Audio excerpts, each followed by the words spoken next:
approval of the following meeting minutes, but maybe we better have roll call. Board Chair Diedrich. Here. Dr. Johnstead. Here. Mr. Espegar. Here. Mr. Schaaf. Schaaf is here. Ms. Neset. Here. Mr. Morton. Here. Dr. Munsky. Ms. Riker. Here. Ms. Hopper. Here.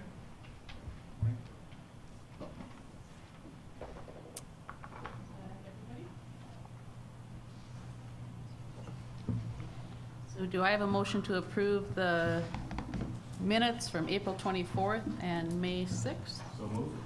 Thank you. Second? Second. Mr. Schaaf.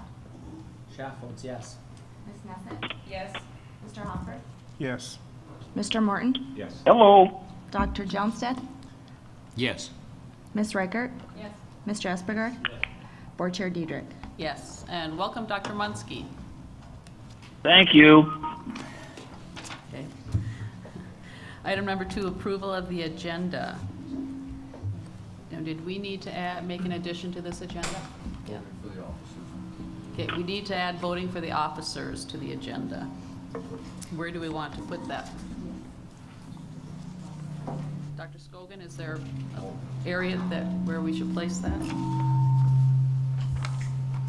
getting some feedback here. Marie? Wherever you'd like to place Wherever it. I'd So, like. Okay, Board business, perhaps. okay. So maybe we will do it at the end of board business? okay, that would be Okay. great. So that would be an item 13A then, Item 13A, yes. we for need the to- approve the agenda with the addition. I make a motion to approve the agenda with the addition. Okay, second? Second. Dr. Johnstead. Yes. Mr. Hopper. Yes. Ms. Riker. Yes. Ms. Neset. Yes. Mr. Espegar. Yes. Mr. Morton. Yes. Mr. Schaaf. Schaaf votes yes. Board Chair Diedrich. Yes. Okay, thank you. Moving on to the board chair's report. I just have a couple of things to share today, and one of them is that I neglected to mention at the last meeting that we had a great turnout of board members and Dr. Scogan to the AGB conference in Orlando this year, and I attended 2 pre-conference workshops, one on chair leadership at the public institution level, but then also one that I very much enjoyed, which was on risk management. And I think that during our retreat, we'll come back and I will share a little bit more information with the board at that time. We also were well represented at our graduations this year. That is one of my favorite times of the year, is going to these commencement ceremonies. I had the opportunity to go to Botno, Mayville, and Devil's Lake, and just actually seeing the successes in person and getting to meet the students and some of the faculty and the staff and the community. It's a wonderful opportunity. So thank you to all the other board members that participated. I think we had Kathleen and Don Morton. Who else did we have? Carrie, Terry. So thanks to everybody for that. Lastly, I want to thank Kathleen Neset for hosting us and setting everything up yesterday. Unfortunately, I turned around outside of Jamestown and went back home, and so I'm sorry I missed that, but I'm here today. Thank you to UND for the ride. Okay. And I think Kathleen has a couple things she'd like to say. Well, thank you very much. I'd like to welcome everybody to Northwestern North Dakota. I'd like to welcome you to Tioga and to Neset Consulting Service. We are meeting in our new building. This has been a product of the growth in the oil industry directly. My previous building was in town. Dwayne took a look at it. A couple of you have seen. We moved in here August 26th. Yesterday, we did Follow the Barrel tour. And I wanted to thank the Hess Corporation for providing that for us. It was a fantastic chance to get up onto the drilling rigs, onto the rig floor, walk through the pump sheds, out into the command center. It's a once-in-a-lifetime opportunity, and we did it. I enjoyed it, and I hope those of you who were able to make it could as well. So thank you very much for joining us here in Tioga, and I appreciate the opportunity to host. Okay, thank you very much. And I did want to mention, we have a new member to the System Office family, and it's Connie Spritzanatic. I believe she's here for her first meeting. Connie, where are you? Well, welcome. And she is she's helping us with our strategic planning for this coming year. That moves us into item number 4, the Chancellor's report. Thank you, Madam Chair and members of the board. This is going to take us a while, so I'll get through this stuff very quickly that I wanted to brief you on. Just a couple of quick notes. About 2 weeks ago, Mr. Espegard, Senator Ray Holmberg, and I attended the WICHE conference down in Santa Fe. North Dakota is part of WICHE, which is the Western Consortium of Higher Education. We are also a member of MEC, which is the Midwestern Consortium of Higher Education. And so about 2 weeks ago, Mr. Espegard, Senator Holmberg, and I attended the WICHE conference in Santa Fe. And next week, and I believe Mr. Morton is going on that one. Is that true or not? The MEC meeting?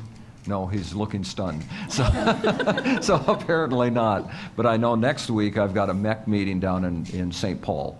And I believe Senator Tim Flackel goes to that one with me. So we will be representing the state in 2 consortiums of higher education. And now we've got a whole number of reports, and the longest one is going to be from our master planning. And so I'm going to turn this over to Mr. Rick Tonder. You might remember that last legislative session, the board was given $1 million, appropriated $1 million by the legislature for a master plan, system-wide master plan. And as a result of being able to execute that, the first thing we had to do is add somebody to our staff that could oversee this, as well as all the facility planning that's going on across your whole system.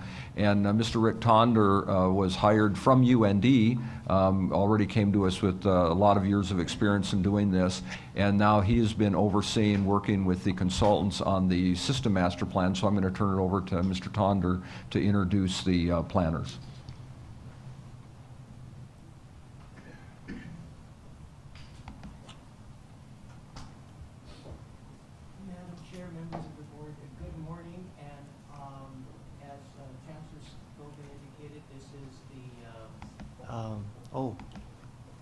Should I start over?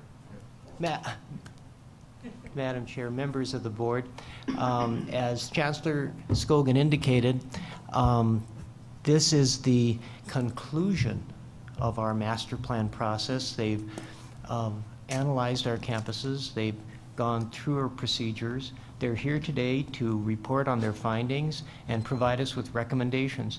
It is a lot of information. So, without indicating what the timing is, please, if there is information that is that needs more detail, let us know. If there is something that we can move ahead on, let us know, and we'll try to make the best use of your time today. So with that, I'd like to introduce Dan Pollyann and his group, and I'll surrender the table to them and let them begin their presentation of their findings and recommendations. Dan?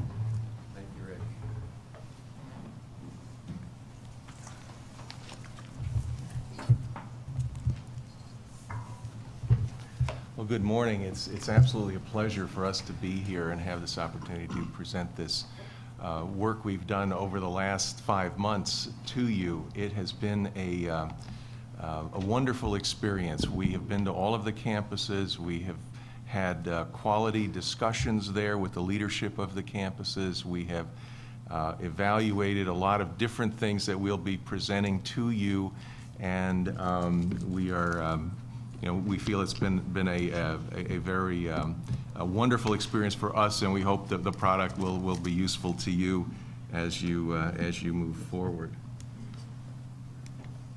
Okay. With me today are Frank Markley, who is one of my colleagues at Pollyann and Associates, and Peter Scanlon with VFA, a firm which assesses buildings and was an important part of the total process. We have several other sub-consultants who we don't have here this morning, and I'll just mention them quickly. The National Center for Higher Education Management Systems out of Boulder, Colorado, helped us with the workforce and the demographic analysis. JLG Architects, Jim Galloway in particular, accompanied me to all the campuses, made sure I got there to the right place at the right time, and it was a very useful resource with his knowledge of your system. And Vantage Technologies is doing an analysis of IT, centralized IT operations that is running a little behind the others, and we're expecting their draft report within the next week. So it's one piece that we sort of put off to the side. So let me start with demographics. You are, of course, seeing now some substantial growth, which is quite different from what you had had for the half century or so until this oil boom started for you. And one of the things we note as we look at this information is that the census is counting the permanent residents, and so you have people here who say, well, I'm really a Texas resident, whatever, and they are here using resources, but and perhaps providing some back, but they're not being counted. The growth is very much out in this area, along with some in Area 5, with Fargo being a key element there. And I'm going to take it to the next level because this shows with the counties, and I think makes it really clear that here we are in Williams County, and that's one of the three, and it's two directly adjoining counties that have the highest degree of growth, and then 6 other counties that directly adjoin to those that have that next level of growth, and then a substantially less growth across the rest of the state. We wanted to take a look at higher ed attendance in these different areas, and we looked at the 3 biggest metropolitan areas, and then we looked at the Bakken area, and then the rest of the state. So we wanted to get a sense of how the rural areas were quite different between the Bakken and the other. And in the Bakken and Bismarck, the 2-year is the primary or the largest choice of the students, and then in Fargo and Grand Forks with the universities, it is the research universities that are the largest. Here we look at it in a little more detail with the individual schools, and it kind of comes down to that people are going to school close to home to a great degree, and so it is the schools within the specific areas that are drawing the most directly out of high school. Participation rates are one of the things that you're usually measuring, how your number of students against your population, where are you at? 6.6 is where you are currently. Minnesota, we note, is at 8%, so an adjoining state doing somewhat better in attracting the students to higher education. And we see some substantial growth going forward. In an earlier presentation we made, there was some concern of whether that might be overstating things. You have been at 7.1%, so we think getting back to that level is a reasonable goal to have. If you stayed at 6.6, the 60,000 number would be 55,000. So just wanted to give you a perspective there that if you just were steady state, you'd still be seeing substantial growth over the current numbers. Now my colleague Frank is going to talk about the workforce and the program alignment piece here.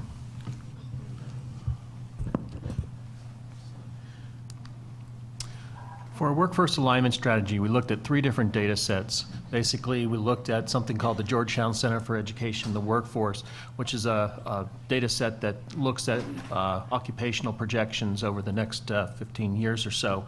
We also looked at North Dakota Labor Market Information Center data, and that's the information produced at the statewide level in terms of occupations. Both of those types of data sources are what we call demand-side data, which is what is the number of occupations or employment in each of those different industries or areas that is needed by the workforce in the future. The one I'm going to talk about today that is probably best aligned with the reality of the situation is called Burning Glass. And Burning Glass is a company that was founded in 1999 that matches jobs with people. And the Burning Glass technology both looks at demand and supply side. So a little bit different analysis because a lot of times, as you know, projections come out and it's only the demand side. So the analysis that we looked at takes into account from Burning Glass what we call real-time data, which basically means that this information is coming from websites, it's coming from job postings, it's coming from a variety of newspapers. In fact, Burning Glass looks at 17,000 different types of publications and websites. They said in North Dakota that was over 11,000. And so these are real-time jobs. What they use is what they call artificial intelligence software. And that software basically takes keywords in each of those jobs. It also looks at educational requirements and the training required for those jobs and puts them in different job categories. So we're going to be looking at some of that data here today.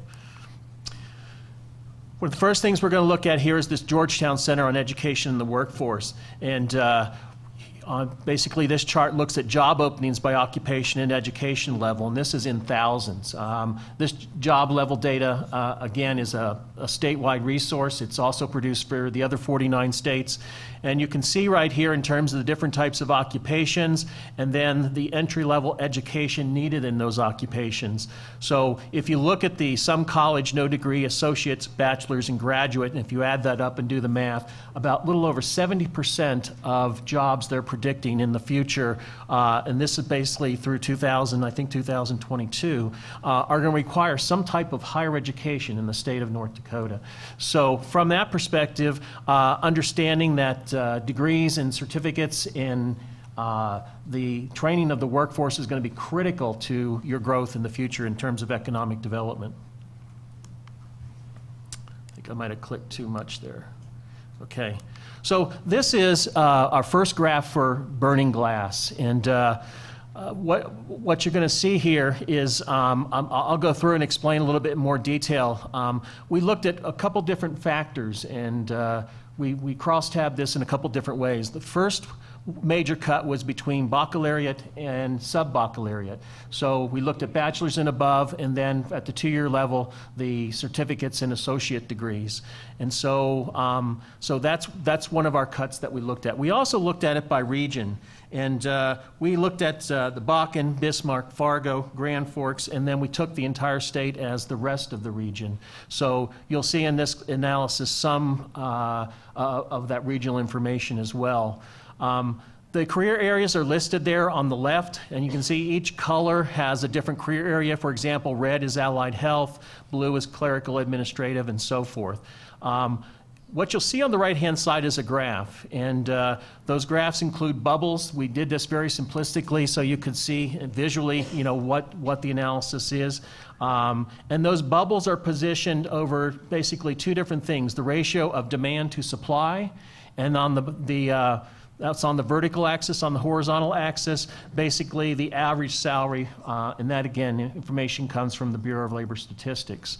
So what you see here is the size of the bubble is what we call the real-time job demand, and that's down in the far left corner of the graph. And you can see the larger the bubble overall, the greater the demand in terms of the number of jobs that are needed. So there's 3 quadrants to this graph. You'll see in the lower quadrant, it's in red. It was shaded in a light red. It's not coming through as well, but you'll see a red line there, and that's basically that area from that red line about halfway or 2/3 of the way down the graph to the bottom is what we call oversupply. That means that there is actually more graduates or people looking for those jobs than there is demand. The middle between the red and the blue line is basically what we call supply meeting demand. And so the supply of graduates or people with that education and skill set are very closely aligned to what the demand is in the workforce sector.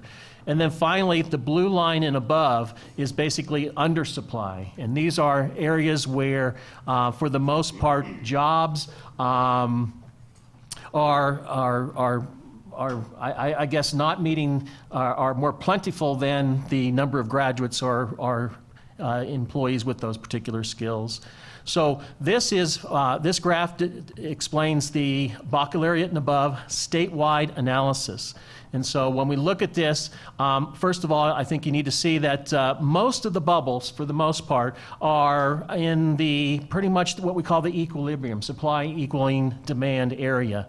So we think, at least at this point, and this was information captured in March of 2014, that for most of the career areas, you can see that supply is adequately meeting demand for those different types of jobs.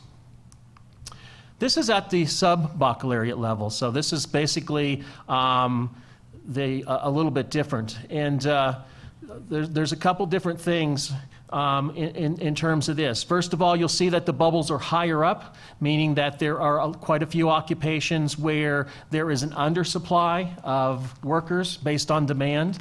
And you can see that this is basically in one of the things that didn't come through the graph here is there is a bubble. I guess it's not working there. There is a bubble at the top on the graph on the right-hand side that basically looks at what they call maintenance, repair, and installation. It was a gray bubble, and it's not coming through on this particular projector. But what this is saying is that, as you can see here, that there are positions in healthcare, human services, maintenance and repair, nursing, and finance that we're at basically the 2-year level, sub-baccalaureate level, where supply is not matching the demand of jobs in the area. And this is the Bakken region. Basically, when you look at that baccalaureate and above, you'll see, again, just from this region, you'll see that there is also demand for various types of careers, especially in computer IT, nursing, allied health, a little bit in management. You can see also that there's quite a few jobs in basically equilibrium. And this is the Bakken region sub-baccalaureate. And then here you can see very clearly when you start to look at this, especially on the graphs in terms of the bubbles near the top, which is the higher up basically means that the ratio of demand to supply is greater. Those maintenance, repair, and installation types of positions, finance, looking at healthcare. So again, we see a great need for skills and labor force in this particular area with 2 years or certificate training.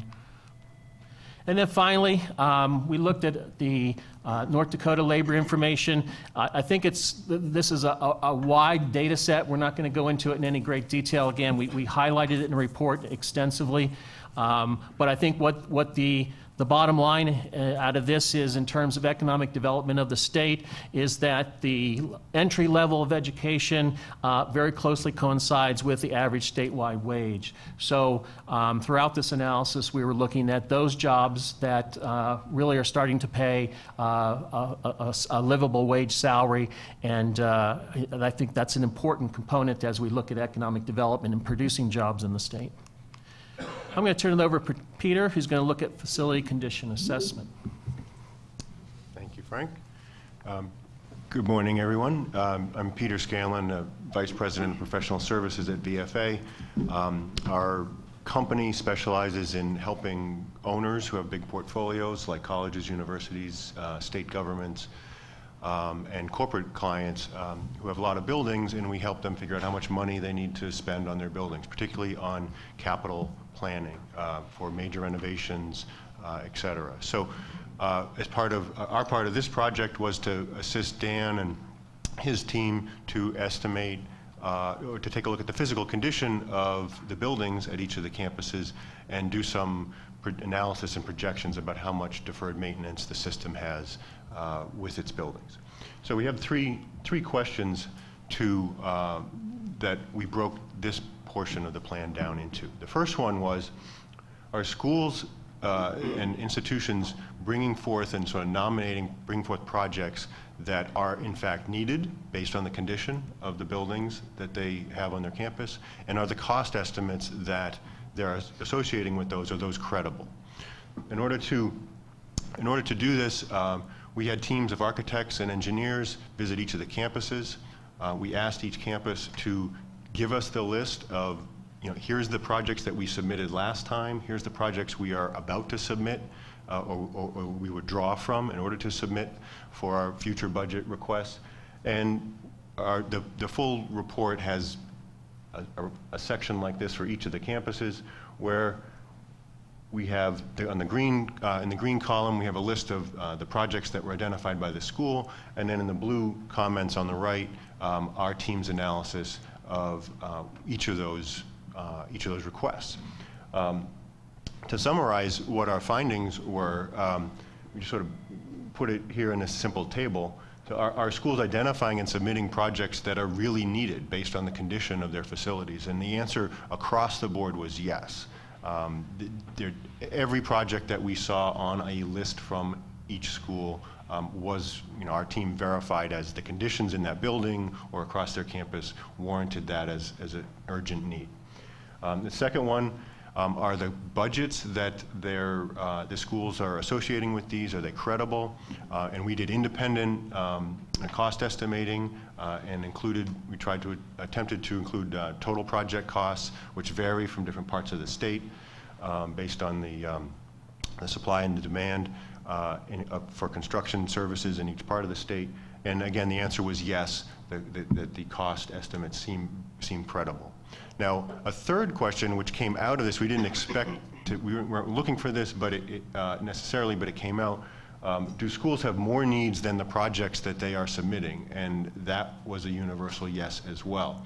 Now, we look deeper into that in a minute. We'll show you some of our estimates for that. But a conclusion, can the board here and other funding audiences in the state believe that the projects that are being brought forth by this school, are they needed? Yes. And are the numbers that they're bringing forth, we think that's true. So I think that speaks to good stewardship at each of the campuses. Now, the second question was specific to the heating plants. The two campuses had either partial or complete failures of some of their boilers this past season. And I think there's particular attention on having heat in all the buildings, because otherwise we can't operate here. So we had a specific team look at the heating plants. It was the same team for each that looked at each campus, looked at the same buildings at each campus. And here we've summarized the findings where looking at the needs over the next 6 years, the total dollars needed for each campus related to the heating plants. The campuses with the most needs are at the top of this list. We see Valley City, Bismarck, and North Dakota State. That's the most needs relative to the size of their plants. Okay, that's what these percentages mean. And the ones with the least needs relative to the size of their plants, we Mayville and Lakes region at the bottom. We then sort of looked at this by urgency instead, because this was the total for the next 6 years. Which ones are most needed based on the urgency? How soon are the needs? And no surprise that Valley City and North Dakota State, where two of the failures happened this past season, we feel are in most need of immediate addressing renewal of their plants, or in North Dakota State's situation, it's just one of the boilers there, but it happens to be a significant one. Within 2 years, a couple of schools, UND and Williston out here, have needs we think are due within 2 years, and then about 5 schools in the 3 to 4 year time frame. So it totals to about $40 million for heating plants over the next 3 biennial cycles. The third... Excuse me, Madam Yes. Chair, question please. If you could back up, I just want to point out to the rest of the board, one more, please. And President Hagan is here and could talk about this, but some of you that have been on the board for a while will remember that it's not that long ago when Mayville was having serious, serious problems with the heating and the type of fuel that was being used, and it was driving them into the red. And I'm looking for Gary is sitting there, and Gary could speak to that. But the board made a conscious decision at that time to fix that issue. And now you take a look here just a few years later, and Mayville has 0%. And so the investment in the infrastructure that we see represented by this study is really something I think that the board needs to pay attention to. And congratulations to the board, because you did on Mayville completely turned it around, completely. Thank you. That's a great point. Thank you. I would mention that we did self-fund it. We did give us approval, but Mayville self-funded that project, $7 million. So we'd like to consider that, at least be recognized for that.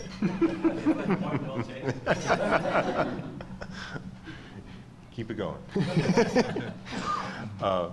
Great. So that's a summary for the heating plants. Now, the third question was what's the amount of deferred maintenance for the buildings overall? And because of the timing involved for this study, there wasn't enough time to assess all the buildings at all the campuses. So we had to decide to pick a sample of buildings for each campus. And our hope was that the findings for that sample would be representative of the other buildings on their campus, and that we could do some extrapolation. So there is a step here at the end where we do some extrapolation, but I want to show you what the sample buildings, what's in your report for each of the sample buildings. In total, we assessed 41 buildings system-wide across 11 campuses. It was about 2.3 or 2.4 million square feet, or approximately 24% of the gross square footage of the Tier 1 and Tier 2 buildings. Those are the state-supported buildings. For each building, we have a report. This is in the appendix of the printed report that you have. There's a 2 or 3 page listing like this that summarizes the findings for each building. There's a condition index associated with each building. Condition index is the amount of deferred maintenance in dollars divided by the replacement value of that building. If that ratio is high, that means the building is in poor condition, has a lot of deferred maintenance. If the ratio is low, say under 15 or under 10%, then the building's considered to be in really good condition. This is a sample one for the Armory at Bismarck, and the FCI, the condition index, is 45% there in the graph. So that's a building kind of, APA would say, national standards would say that's probably considered poor condition. The listing below are the details of the findings by group, by elevator needs, by mechanical system needs, by interior construction, or other, et cetera. And so that listing is below there. And all of that detail is available to each of the campuses if they want to use this to plan their projects. I want to emphasize this was a visual inspection. It was based on touring each of the buildings and interviewing the staff who take care of them. We tried to account for all known needs that they reported to us, plus what our assessors found on their own as they toured. The numbers are replace-in-kind numbers. We do not consider changes of use or upgrades to capacity. So this is the building in its current use and the cost to keep it going in that current use. In total, we listed all 41 buildings here. These are sorted by condition index, meaning the buildings in worse shape relative to their own size and replacement value are at the top of this list. The buildings in best condition are at the bottom of this list. 4 or 5 buildings are at the top with an FCI over 60%. APA standards would say if you have an FCI of 60% or greater, you might consider replacement of that building. Other factors come into consideration, like historical context and whether there's buildable space nearby, for sure. And then there's a section that would be considered poor condition, fair condition, and then good condition. So this is the distribution of the 41 sample buildings by condition.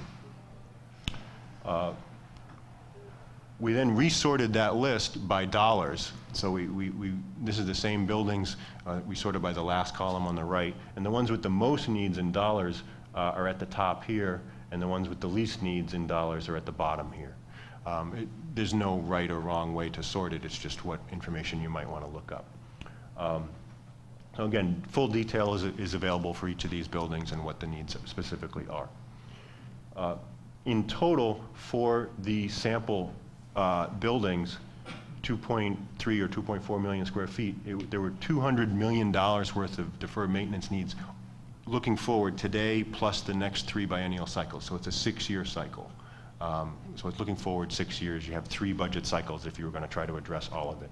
By the way, no customer we've ever worked with has ever tried to address all of the needs that get identified. So you don't feel like you have to aim for the big number at the bottom, and no one ever can do that. There is a table in the report that summarizes this by campus. You can see how many buildings we assessed for each campus and what the deferred maintenance needs were for each. I'm going to highlight the far right-hand column here and just show that kind of bigger so we can read it. Across the whole system, the average deferred maintenance was about $86 per square foot, which is considered fair condition. If we extrapolate that to the 9.7 million square feet of state-supported space, that comes out to about $756 million in deferred maintenance. So if we took we found $200 million worth of needs in 24% of the portfolio. If that represents the same ratio of needs for the other 75%, then we're up to about $756 million. Now, that's a guess. That's an estimate, and it's somewhat dependent on how well representative the sample buildings are of the rest on those campuses. We think it's a pretty decent estimation, but the board might consider assessing other buildings to get a more specific number here, if you want to.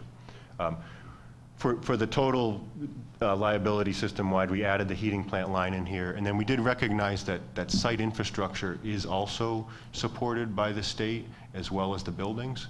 And one of the campuses, the College of Science, State College of Sciences, had already identified their site needs, how much that was worth, and we verified that with them. We looked at the engineering report they had. It was about $12 million. So we added it all up. It comes up to $808 million over the next 6 years. The site number is only for one campus. Now, if you looked forward and you said, okay, well, how much does it cost for us to maintain our facilities statewide at their current condition, or if we had a different budget, what would happen if we spent a different budget? And this graph is attempting to illustrate a few different scenarios. The line in this graph is the amount of deferred maintenance for the system. If the line is flat, that means the deferred maintenance is held constant, so you start in a certain condition, and after 6 years, you're still in that condition. You've spent enough money to keep up with things that are aging, but you're not falling behind, you're not gaining. That's the blue line that goes straight across. The blue bars on the bottom is the amount of spend each year to achieve that condition, the ending condition. So you start with $808 million in backlog. We're going to end with $808 million in backlog, but it still costs $266 million per biennium to get there. So it's almost $800 million over 3 bienniums just to keep the current condition. If we consider spending, or if we consider the current budget, which is approximately $40 million per biennium, that is about $120 million over 3 cycles. The amount of deferred maintenance is basically going to double, we estimate, across the, this is for the building portfolio, across the system. So that's the light blue columns that we see, and then the light blue line that you see jumping way up at the top. There's a couple other scenarios also illustrated. If you wanted to be in better shape after 3 cycles, we said maybe if you wanted to half the amount of deferred maintenance, what would it cost to do that? And if you spent You know, oftentimes budgeting people say, oh, spend 2% of your CRV, your replacement value on your buildings for deferred maintenance. What would happen then? That actually still allows the deferred maintenance to go up a lot, mainly because there hasn't been 2% of investment for the past, say, 20 years or so. So there's an accumulation in the pipeline right now, and that has to be addressed. So our last slide just summarizes what those choices are. These aren't the only choices for sure. That's just to frame the discussion. The columns would be the spend for each biennium, and then the dot would be the amount of deferred maintenance you'd end up with, our estimate today. So that's the conclusion of the condition portion. And I guess the key point is that what you've been doing, and I think you're doing more now than you had been doing back a ways, but that's still, you need to make a real leap to address this, or you've got some buildings that really are in a pretty critical situation. We were asked to take a look at the approval process and how that is going together. And so there was a team from VFA and my group took a look at it as well. And there was a view that there could be some better things done in the way this is done. Removing the limit on projects was one that there was pretty strong support from across the system. We'd urge you to take a look at it. There may be some countervailing reasons to say that's a bad idea, but it's certainly one that the institutions feel like they can then put their case forward. Isn't necessarily going to be funded, but at least you're getting the benefit of understanding what they see as their critical needs. And the last item here, established transparent prioritization and approval criteria. Rick has taken our first draft and moved ahead with some things on that, so we're delighted, frankly, to see that you will now have an approach that will allow you to numerically rank projects and compare them. One of the concerns that was mentioned was having the funds for project estimating and project pre-planning, and if there were some central resources for that, I mean, would want to be, you say, we like this project, we think this is a good project to invest something in, to investigate it, to see whether it meets the criteria, moves forward. That is one thing that we would suggest to you. And there was a view of streamlining consent agenda, that things stretch out over long periods of time and then become a problem. And the idea that maybe the state oversight limit should be raised some so that they have more flexibility to do things that need to be done. Let me see if that went double there. It did not. Okay. So then we also looked at the individual master plans, because you have the process now where every 6 years is a master plan, every 2 years it's resubmitted to deal with the capital elements. One of the things we found missing from the master plans was them tying back to system strategic goals, and a lot of them we didn't see that. We know you've done work on strategic planning. We've seen a 2008 report, the 2012 on various metrics. So just the idea that for the capital side, we've got strategic goals that help us make sense with this. And we think the system could help with some of the strategic alliances. It's happening now. It was interesting to us to see that there are certain things that one school is doing a lot with another school, and sometimes it wasn't, well, that's interesting, they're doing something with them, there might be somebody closer to them, but they found where there was some common interests and the ability to bring a 2-year and a 4-year program together and do some things effectively. And another missing piece was identifying space needs. This is something that when we've done statewide and system-wide projects, we've always been able to do this. And in your case, because there isn't the room inventory information out there, we weren't able to do it the way we think you would be wise to make it possible in the future. And so the idea of having an accurate space and classroom inventory, 3 of your campuses have it, and it's 3 of the larger ones, so you're in a way off to a good start. but there is still a need for the others.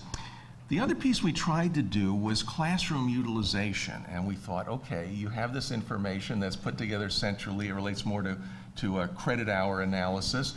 So let's take a look at it. Let's see what we can do. There was still some missing information of what was really a classroom and how we could make sense out of it. So after visiting and reviewing with several of the campuses what we had found, we decided to abandon that piece and tell you that you would be wise to do it, but we just didn't have the right information because it came back to having the room information about the classroom, so we knew which rooms should be reviewed. And the idea of the master plan maybe not needing to be put forward every 2 years, that it can be there as more of a longer range thing, and the capital work maybe working somewhat parallel. We see in most systems that they've got those two things as part of it, but they aren't yoked together the way you have it here. So we think that might be something worth a look.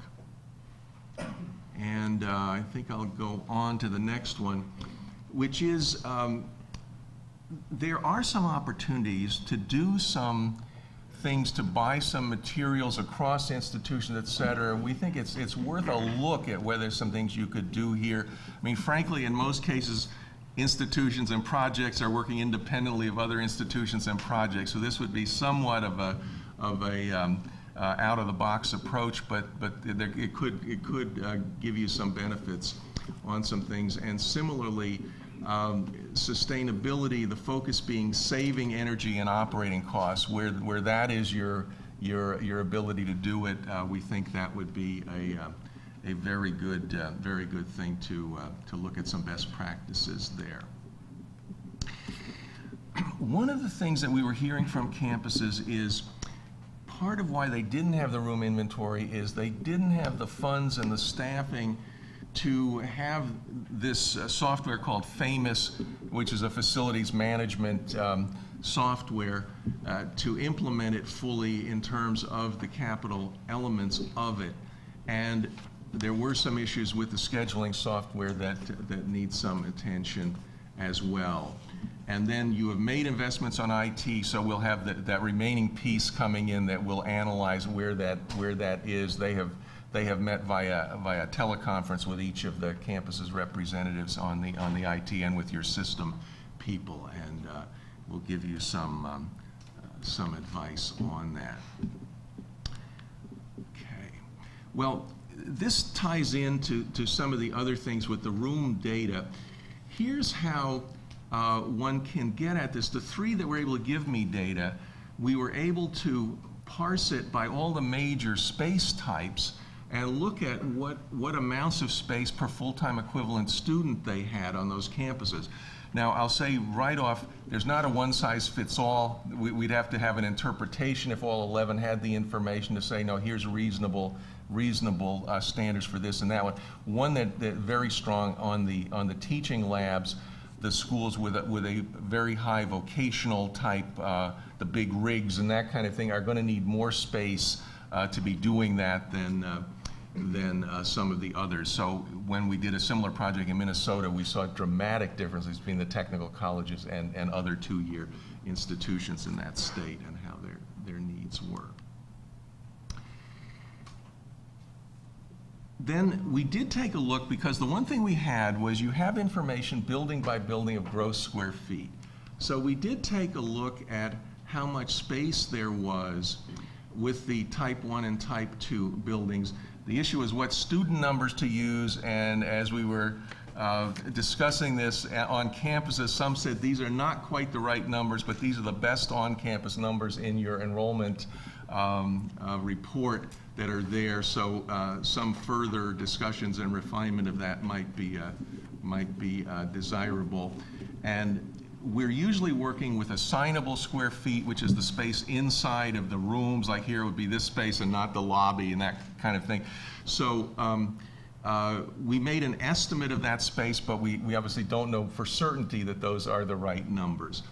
I'm not really going to draw any particular comments from this, except that the numbers range quite widely, with Bismarck being at the low end of space per student, and several of them at the high end at North Dakota State College of Science, which of course has a very heavy technology impact there, being one of the high ones. Williston being another one with again a similar academic portfolio.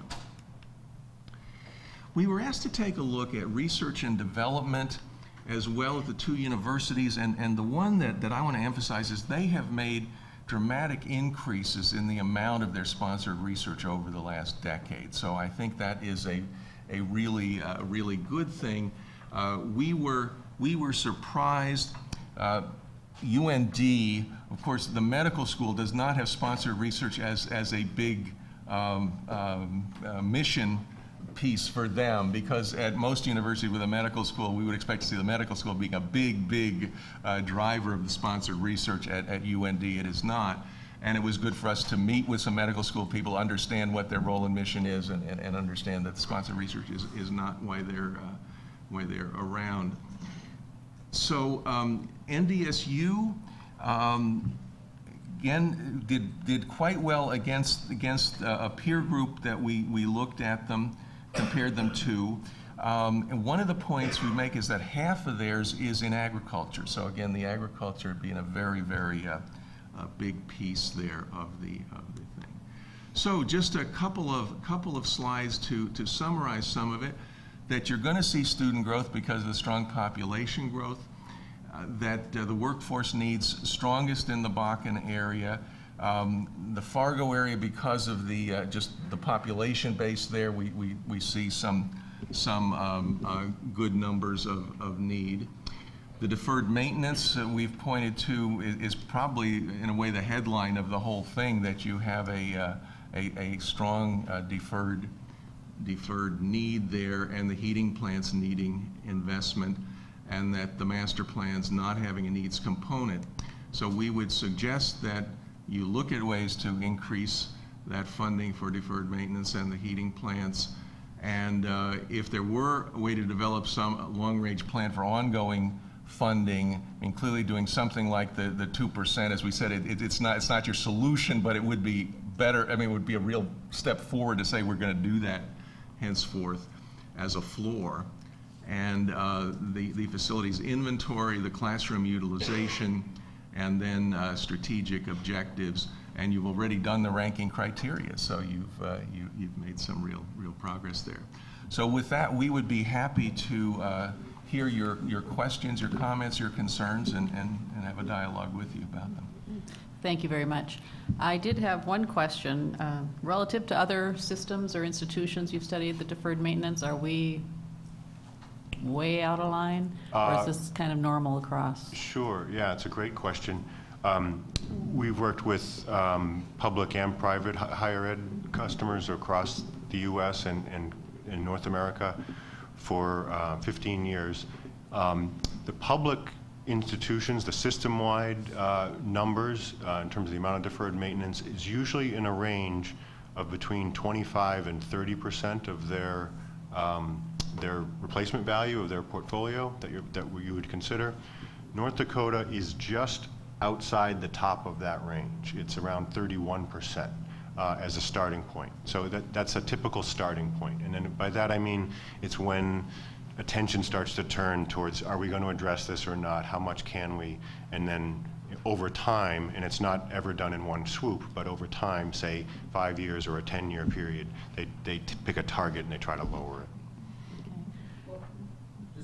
What is it at private? What's that range at private?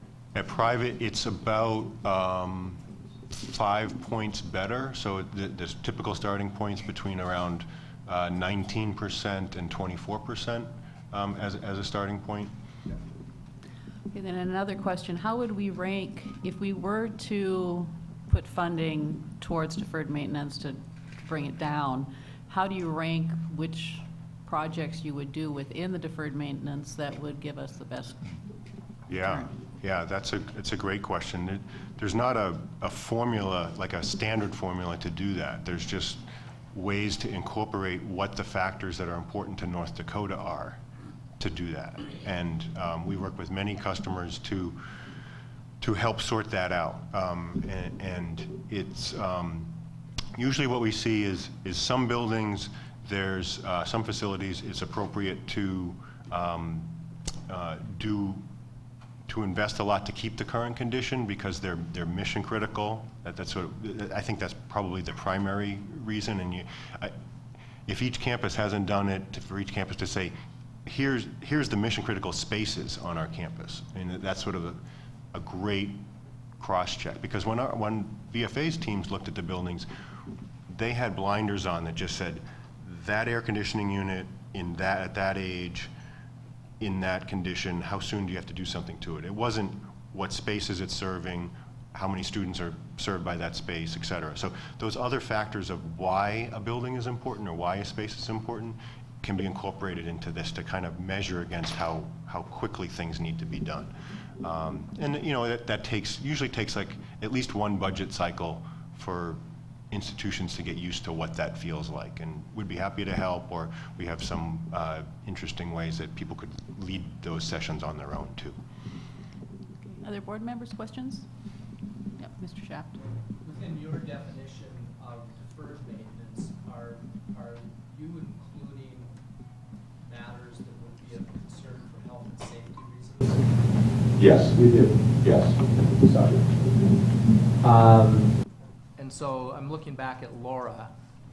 We separate those because what we do is we include the health and safety matters as a priority policy-wise within our capital project budget, and then we typically have a separate line item for deferred maintenance.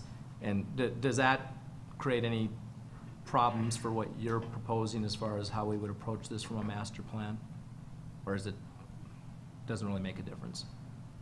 From VFA's numbers, Yeah. or Yeah. on our report, we include life safety and code issues as a separate kind of category. Those are typically included in deferred maintenance definition for most universities. So the funding of it is a different question. Some school systems have dedicated funding streams for those, and then a separate fund for deferred maintenance, and some just say, the first money out of your deferred maintenance pool should go towards this.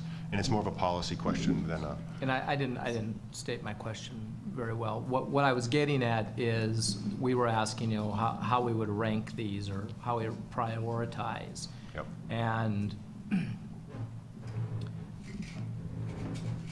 is there a way within what you've done before where we can pull out those health and Yes. safety and we can identify It was already done for the sample buildings. Okay. That way, Okay. and so you could see that number for the sample buildings. Yes. Thank you.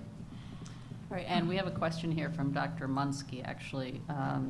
Did this study have anything to do with analysis of the parking lots, parking ramps, and related issues of handling the automobiles on the campuses? No, site infrastructure was not part of the study so far. The only site number that we have is College of Science's existing estimate for some of their water needs, which include parking work too, because it was all underneath the parking areas there. But we haven't analyzed the other ones yet. Okay, thank you. Well, Madam Chair, maybe that's a good follow-up question to Rick. Is that something that we should be starting to include in this to get a handle on parking on the campuses? I know that we have these discussions that come up.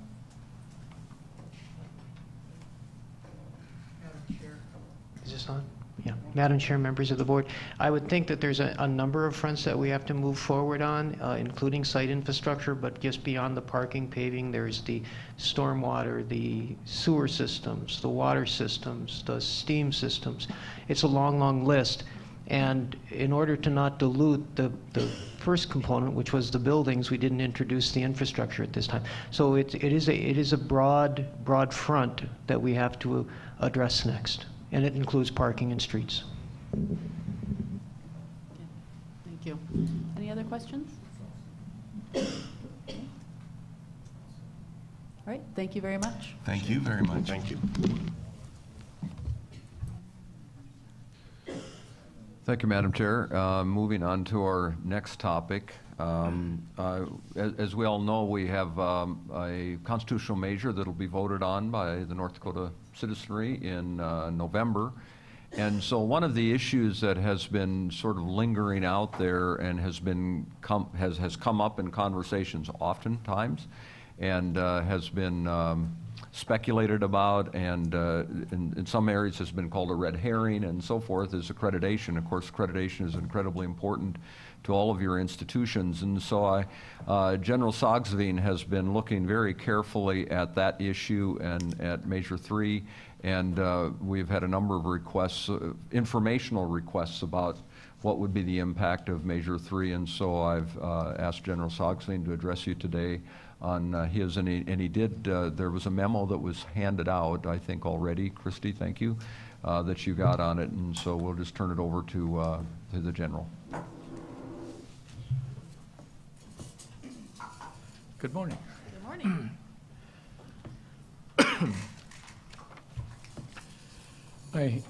I have a 21-page memo that backs up the information that I will be providing this morning.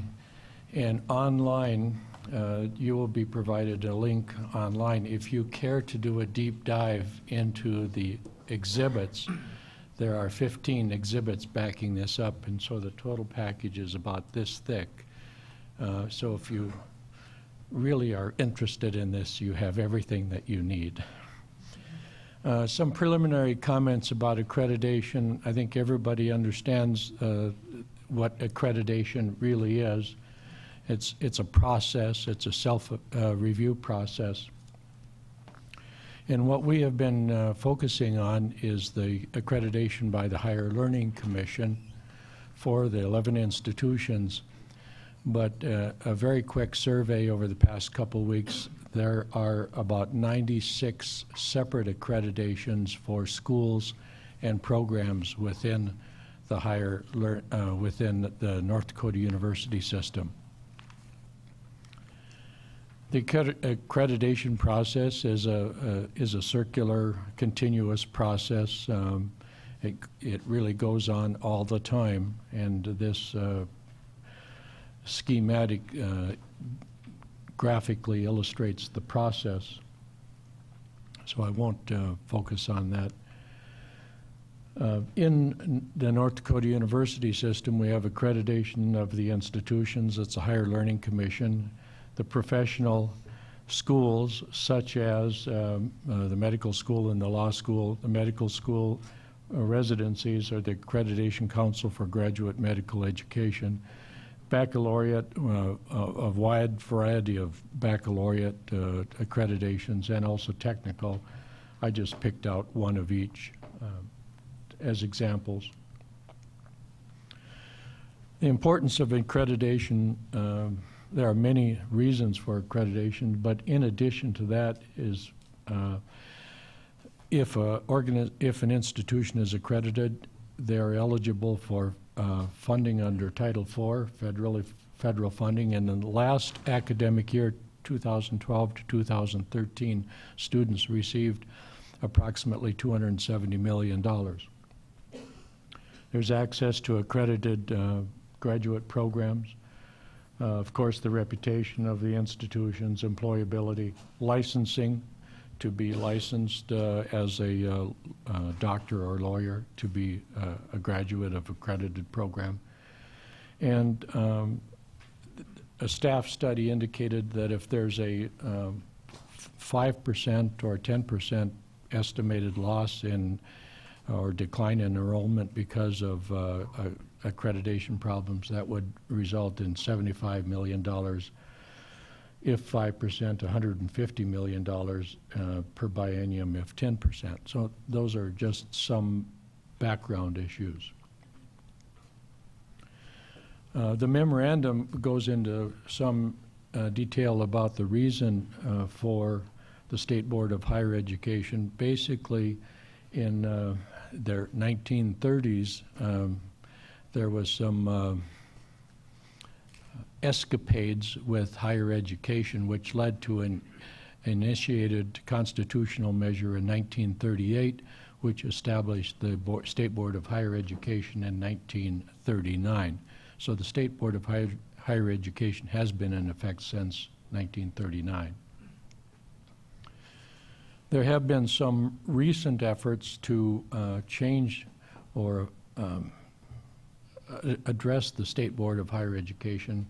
In 2011, there was a resolution to replace the State Board of Higher Education with the State Board of Higher Education and the Department of Public Instruction with one department, which would have been on the governor's cabinet. The governor would have appointed the director. In 2013, last year, there were several resolutions, one to replace the board with an elected higher education commissioner, another to authorize referral of any roll call vote of the Board of Higher Education, another would have replaced the State Board of Higher Education with the Department of Higher Education. House Concurrent Resolution 3047, that as amended became Measure 3. So House Concurrent Resolution 3047, now Measure 3, Constitutional Measure 3, as introduced, would have created a Department of Higher Education in the governor's cabinet. In response to an inquiry, the Higher Learning Commission wrote to the Legislative Council and said, we have serious reservations about this. It wouldn't meet the criteria of the Higher Learning Commission. And the Senate amended House Concurrent Resolution 3047 to replace the board with a full-time 3-member commission. At those hearings, Chancellor Shervani cautioned that such a resolution could jeopardize the accreditation status of the university system institutions. But that resolution passed the Senate 25-21 and also passed the House 55-34. And following passage, the Higher Learning Commission also wrote the Legislative Council signaling that the legislation raises questions. I just picked out one. There was a lot of testimony in both the House and the Senate about it, and I just chose examples, one from the House and one from the Senate. The House said, the testimony in the House, one person stated, this measure would allow us to operate this department in a similar fashion to our Department of Human Services, Department of Transportation, Department of Commerce, and Department of Workers' Compensation. Why should higher ed be handled so much differently? In the Senate, the senator who carried the bill to the floor said, there is ambiguity in our Constitution as to whether or not the Board of Higher Education serves as a quasi-separate branch of government, or whether or not is subordinate to the legislative and executive branches of government. After that debate on the floor, the resolution passed and now is on the ballot. I just want to compare from a governance perspective two provisions in the current Constitution and in the proposed resolution. The current Constitution says that the Board of Higher Education has full authority over the institutions under its control, with the right, among other things, to other powers to prescribe, limit, or modify the courses offered at the several institutions. In furtherance, and it goes on, there are a number of other powers enumerated in the current Constitution. In comparison, the resolution, now Measure 3, says the Commission has full executive responsibility for management and operation of the university system within constitutional and statutory requirements and limitations.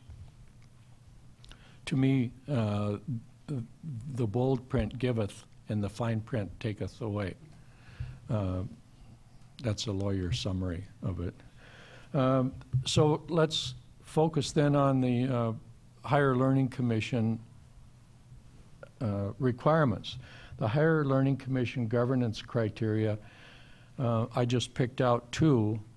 The governing board of the institution is sufficiently autonomous to make decisions in the best interest of the institution and to assure its integrity. And in our situation, it would be the university, or this board of directors for all 11 institutions.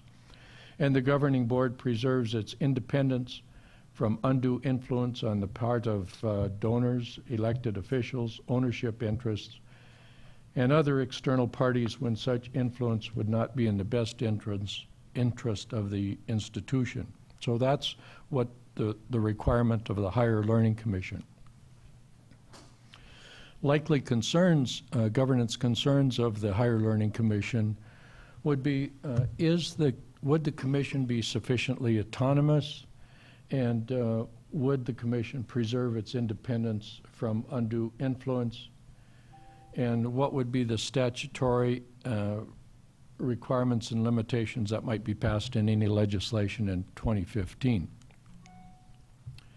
So if Measure 3 is approved on November 4, several things, major things have to happen. One, there would be legislation to, transitional legislation to implement a commission. The second would be that the commissioners would be nominated, appointed by the governor, and confirmed by the Senate. And the third is that, and this is the focus here today, Higher Learning Commission approval. The Higher Learning Commission requires that there be pre-approval of any governance change before that governance change is effective. So this would have to be approval before July 1 of next year. So some very important dates. One is November 4, that's where the election. December 4 is the pre-session of the Legislative Assembly, and that's usually where bills are pre-filed, agency bills are pre-filed. January 6th is the first day of the session, and April 29th is the 80th day of the session. So in that period of January 6th to April 29th, legislation should be passed to make the transition. What that leaves then is a very narrow window of opportunity between the time the legislation is passed and the time that the Higher Learning Commission would consider and approve any governance change, and that would have to be done before July 1. And so I call that a potential time crunch. The transition legislation must be timely enacted so that the State Board of Higher Education can submit an application, that the Higher Learning Commission can receive and consider it, send out a team like they did in April. The team reports back to the president of the Higher Learning Commission board, and then the governing board of the Higher Learning Commission would act on the application. And all of that has to take place before July 1. So it's a time bottleneck. Transition legislation approved in April or before, application and actions before the Higher Learning Commission, and all before the effective date. If all of this happens, the Higher Learning Commission has several options. One is that it could approve the governance change, and the approval could be we hereby approve, or we hereby approve with certain conditions.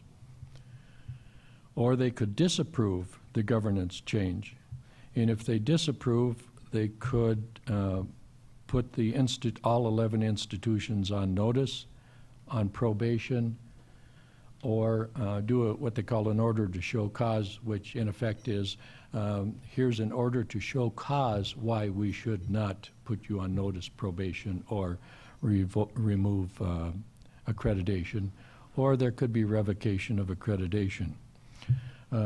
Revocation, of course, is very serious, the most serious, and notice would be the least serious, but still serious. The Higher Learning Commission's options,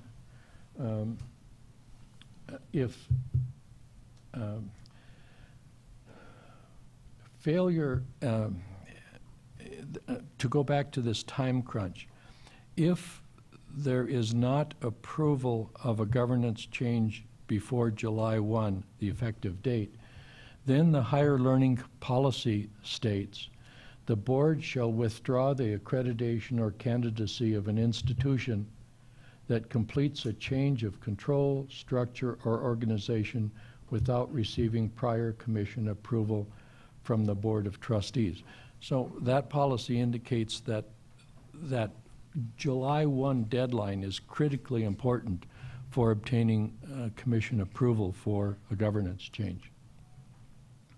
The sanction consequences: if the Higher Learning Commission sanctions with a notice or probation, there's, of course, increased scrutiny, possible decline in enrollment, negative impact on reputation, and what happens to the other 96 programs that are accredited by other organizations. If there's a withdrawal of accreditation for any reason, there's a loss of Title IV funds, cascade effect on the other accredited programs, likely decline in enrollment, and could be a devastating impact on the university system. Several concluding comments after reviewing this. I think it's safe to say that the complaint that was filed last year to the Higher Learning Commission really focused attention by the Higher Learning Commission on the North Dakota university system. And we had a team come in and visit in April. And what I would consider a shot across the bow is a report that the Higher Learning Commission team that was looking at the Sanford transition, College of Nursing transition to NDSU. In a report, there was a footnote number 1 that said this: the April visit to the university system office may affect the accreditation status of NDSU and other public institutions in North Dakota in the future, and may result in an action formally identifying, monitoring, or other commission action related to governance. And that was in a footnote, but I think all who read it considered it to be a very serious signal from the Higher Learning Commission. If Measure 3 is approved in November, the accreditation of all 11 institutions could be at risk for 2 reasons. First of all, there may not be enough time after the legislation is approved in the 2015 session to get everything done in time before the July 1 effective date of the constitutional amendment.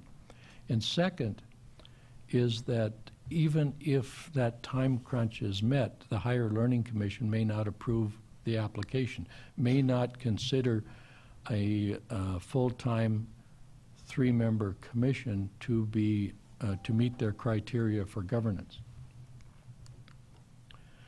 And if the Higher Learning Commission imposes sanctions or takes other negative action, immediate action might be required to amend the transitional legislation, or, if necessary, to amend the constitutional amendment. So that's a very quick and dirty summary of the issue as I see it, and I think we have an obligation to explain to the board what may happen if there's a positive vote on Measure 3 in November. Thank you, Mr. Sogsmean. Board members, do you have any questions, comments? Yes, Kathleen. I do have a question. Obviously, there's several different issues that would come into play here, but accreditation seems to be foremost, and that's really what you addressed today. Yeah. So you're saying that the Higher Learning Commission would not give an opinion on how they would deal with this until after the vote and the consequences were already put into place?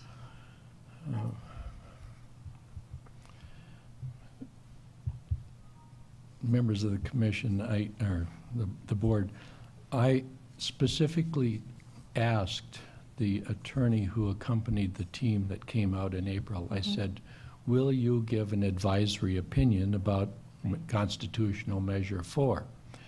And the response that I received is not likely, because they want to see what the implementing legislation is. Because if the implementing legislation can limit the authority of the commission, they want to see what the limitations might be. So they said, so I said, when do we apply, when does the Board of Higher Education apply for a governance change? Because the measure is already on the ballot. And they said, after the legislation is passed. And I said, well, that creates almost an incredibly impossible time frame to meet. And the response was, well, not if the legislation is passed by February 1. And I said, that's unlikely to happen. I said, what's more likely to happen is the end of April. And that only creates a 6-week or 8-week period to do all of that. So I think one of the issues that we must continue to pursue with the staff or with the Higher Learning Commission is give us an opinion as soon as possible. But I think they're reluctant to possibly influence the vote. Madam Chair, and Kathy, just to add to that, I think on the legislative side of things, they're finding the same difficulty, because I think there's been some preliminary inquiry as to what type of enabling legislation should we have, and I think the response is basically you can see the guidelines we have, and we basically hope it meets that.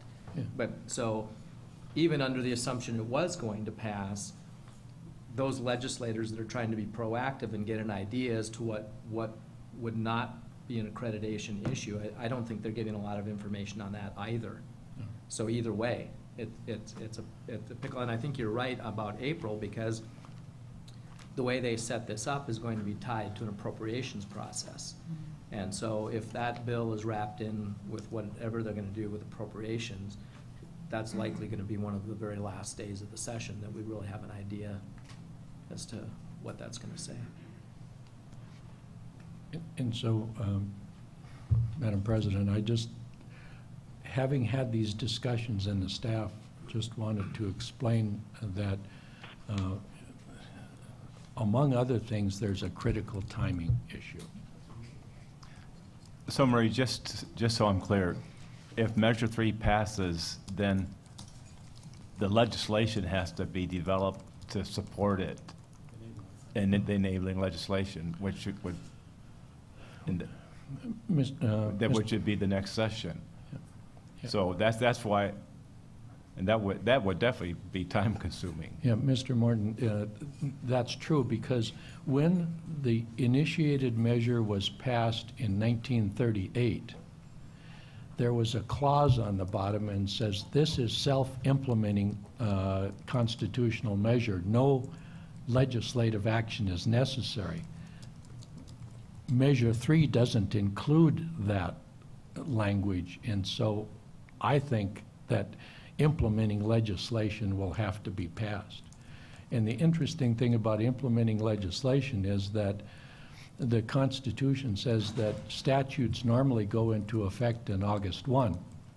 And so any implementing legislation will have to have an emergency clause on it that will require 2/3 of the legislature to approve it.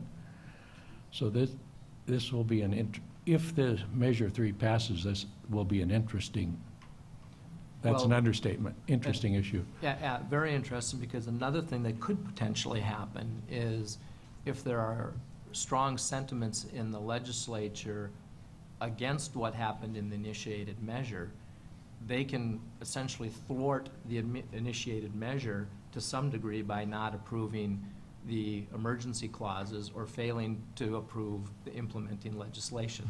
So it's, like you said, interesting. Madam Chair. Yes, Dwayne. Madam Chair and General Saxon.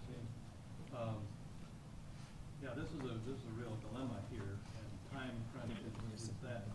Would it be a little presumptive to start working on some enabling legislation now, just in case? Because that's another whole process. And you'd hate to do that because we'd like not to see this pass, but in the event that it does pass, you know, maybe some work could be done now, prior to that. Any thoughts on that? Oh, yes, Senator, Mr. Espegard.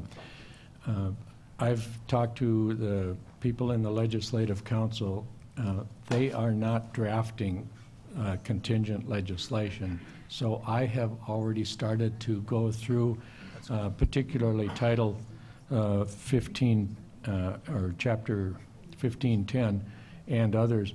And it would be an extensive rewrite, but I've already started that process because the time between November 4 and December 4 is too short, and that any legislation should be reviewed and approved by the board. So I've already started that process. Great. It will be a long bill. It will be. Yes. Oh, yes. Would it be fair to say then that the process itself, since we can't get an opinion from the Higher Learning Commission, puts every one of these colleges and universities at risk? The members of the board, the process itself creates a jeopardy and risk all by itself. Thank you. Are there any other comments, questions? Thank you. Thank you. Thank you, General Sogsveen. I appreciate the questions, and I think we're much more knowledgeable now of the process and what lies ahead of us as we move forward with this. Moving on, completely changing subjects, just a very quick review of the North Dakota University System Veterans Enrollment Report. Did this get handed out already? I'm supposed to hand mine out, okay. And I'll just go through this very quickly. As you know, the wars in Iraq and Afghanistan have been winding down. A result of that is that more veterans are returning to our schools. The issues raised in veteran services, of course, the mental health issues and other issues that returning veterans have. We are providing across the system conversation and training on handling veterans and veterans issues. And probably the most stark figure I can give you, and I know that looks like a eye chart here, but you can take a look at it. When we count veterans in the state of North Dakota, we're just not counting those that are in the North Dakota University system. We're counting those that are going to tribal colleges, the University of Jamestown, the University of Mary, and I'm proud that I remembered to say University of Jamestown instead of Jamestown College. And so we're counting everybody, including, as you can see on the list, Embry-Riddle that's at Minot Air Force Base. So all of those veterans are counted, and since 2009, we have seen our veteran counts in the state of North Dakota actually involved in higher education go from 2,100 to 3,100. And I suspect that we will see those numbers continue to go up as more veterans return and seek employment.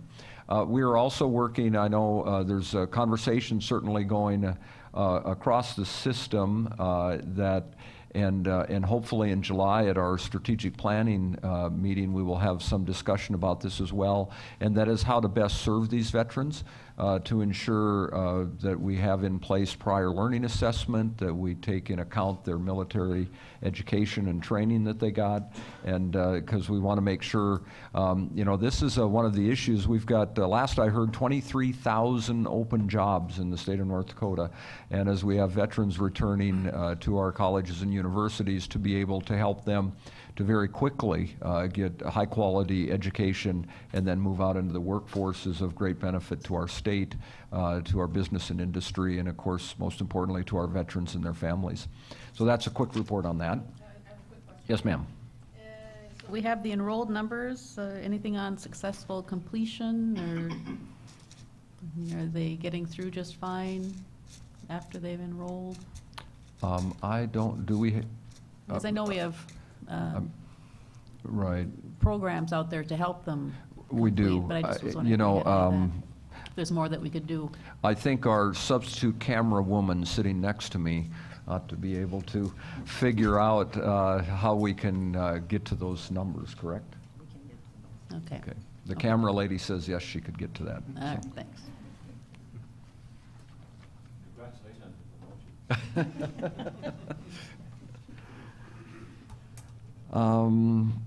Finally, just a quick report. A couple of weeks ago, a few weeks ago now, we had a very unfortunate incident and in one of our cities. It was not tied to our university, but it very quickly became a university issue as well as a university system issue relative to some very racist, unacceptable conduct by some young folks who may or may not have been tied to our various institutions. As a result of that issue, Chairwoman Diedrich and I attended a summit. It was actually put together. Much of the news media said it was a university system summit, but it was actually a collaborative summit. Commissioner Scott Davis, who is our Commissioner of Indian Affairs, and I had a long conversation after that incident, and we decided to jointly put together a summit. And my responsibility would be to bring university folks to that meeting, university system folks, and he was going to bring tribal leadership to it. So we had a collaborative meeting. We got together. It became really obvious very, very quickly that what this incident did is it tore the scab off of what seems to be a festering issue of the Fighting Sioux logo that UND had to deal with, and this board had to deal with for, and Grant can help me, I think probably 7 or 8 years that this has been ongoing. And so this sort of racist activity, and I've had many people tell me, well, it was unintentional. Well, then that does not exonerate it by any means, but this racist activity very quickly tore the scab off of that very deep emotional issue across our state. And it was certainly of interest to me that Representative Scott Lauser from Minot, who has publicly stated he would reintroduce legislation relative to the Fighting Sioux logo, he actually attended the meeting, and my hat's off to him. It was very courageous of him to attend that meeting.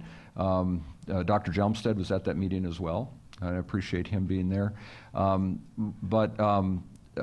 It was very clear the tribal leadership there is ready for UND to move on. In fact, the folks that were the Native American students and graduates were there, and it was really a very interesting thing. And my compliments to UND and how they service the Native American population here, is we had a whole number of doctors sitting up at that table, and there were all tribal leaders and doctorates, and all graduates of UND. So at any rate, we had, I thought, a very frank conversation, and it was very clear, I think, that that at some point we need to be having discussions about UND moving on. I know there is currently statute that forbids the approval of a new mascot for UND until after 1 January 2015, I think, is Bob here, right? And so, but at any rate, just to report to the board, from my perspective, I thought it was a very open conversation. It certainly is the kind of conversation that needs not only to be going on in our university system, but the kind of conversation that probably needs to be going on in our entire state. Purely coincidentally, about 2 months ago, Commissioner of Indian Affairs Scott Davis and I had a conversation about the Diversity Council for the North Dakota University System. And that council has just had a very, very difficult time of getting traction. I think it's important. Actually, when we were meeting, I was the chancellor's representative on that council. We went through a strategic planning process, so probably 3-4 years ago. There had been a strategic planning process for that council back in about 2005. But for whatever reason, the council was not gaining traction. So about 2 months ago, I spoke to Commissioner Davis about that issue, that I really thought it was important that we get this council going. North Dakota is going to become more diversified, not less diversified, as a result of what's been going on. And right now, our largest minority population is Native American. However, the population of all folks across this country that have been moving into North Dakota and taking jobs. And Ms. Neset, I noticed it right here in Tioga, that you're a very diversified community, and 5 years ago that probably would not have been the case. And we certainly see it in our major cities. And so at any rate, because we are becoming more diversified, I thought it was really important that this council gets some traction. So I had this conversation with Commissioner Davis. He very graciously agreed to help us get that council going again. And I think this incident of a few weeks ago really adds fuel to the need for that council to get going and to be operating. And so, today's tomorrow, Friday, they're having their first meeting up at Minot State University to reinvigorate that council. We received a number of comments after our summit here a couple of weeks ago that council members will have.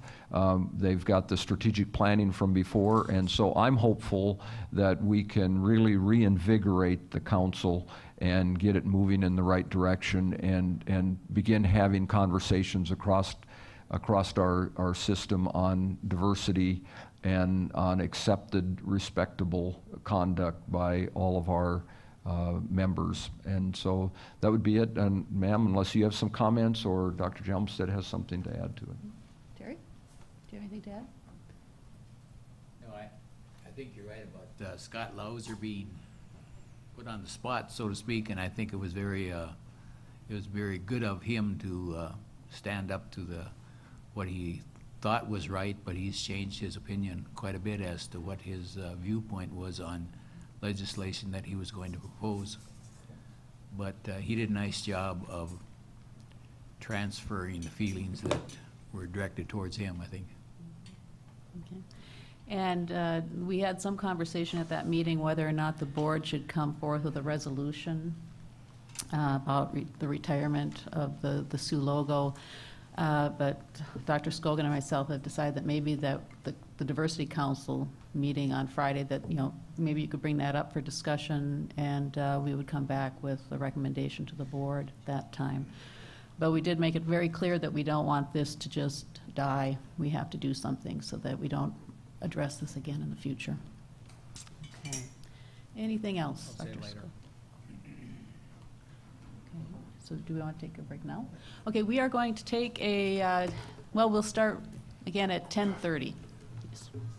Kathleen, is this by your actually edible?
To call the meeting back to order, we are on agenda item number 5. Mr. Swanson. Is Mr. Swanson in the room? Welcome.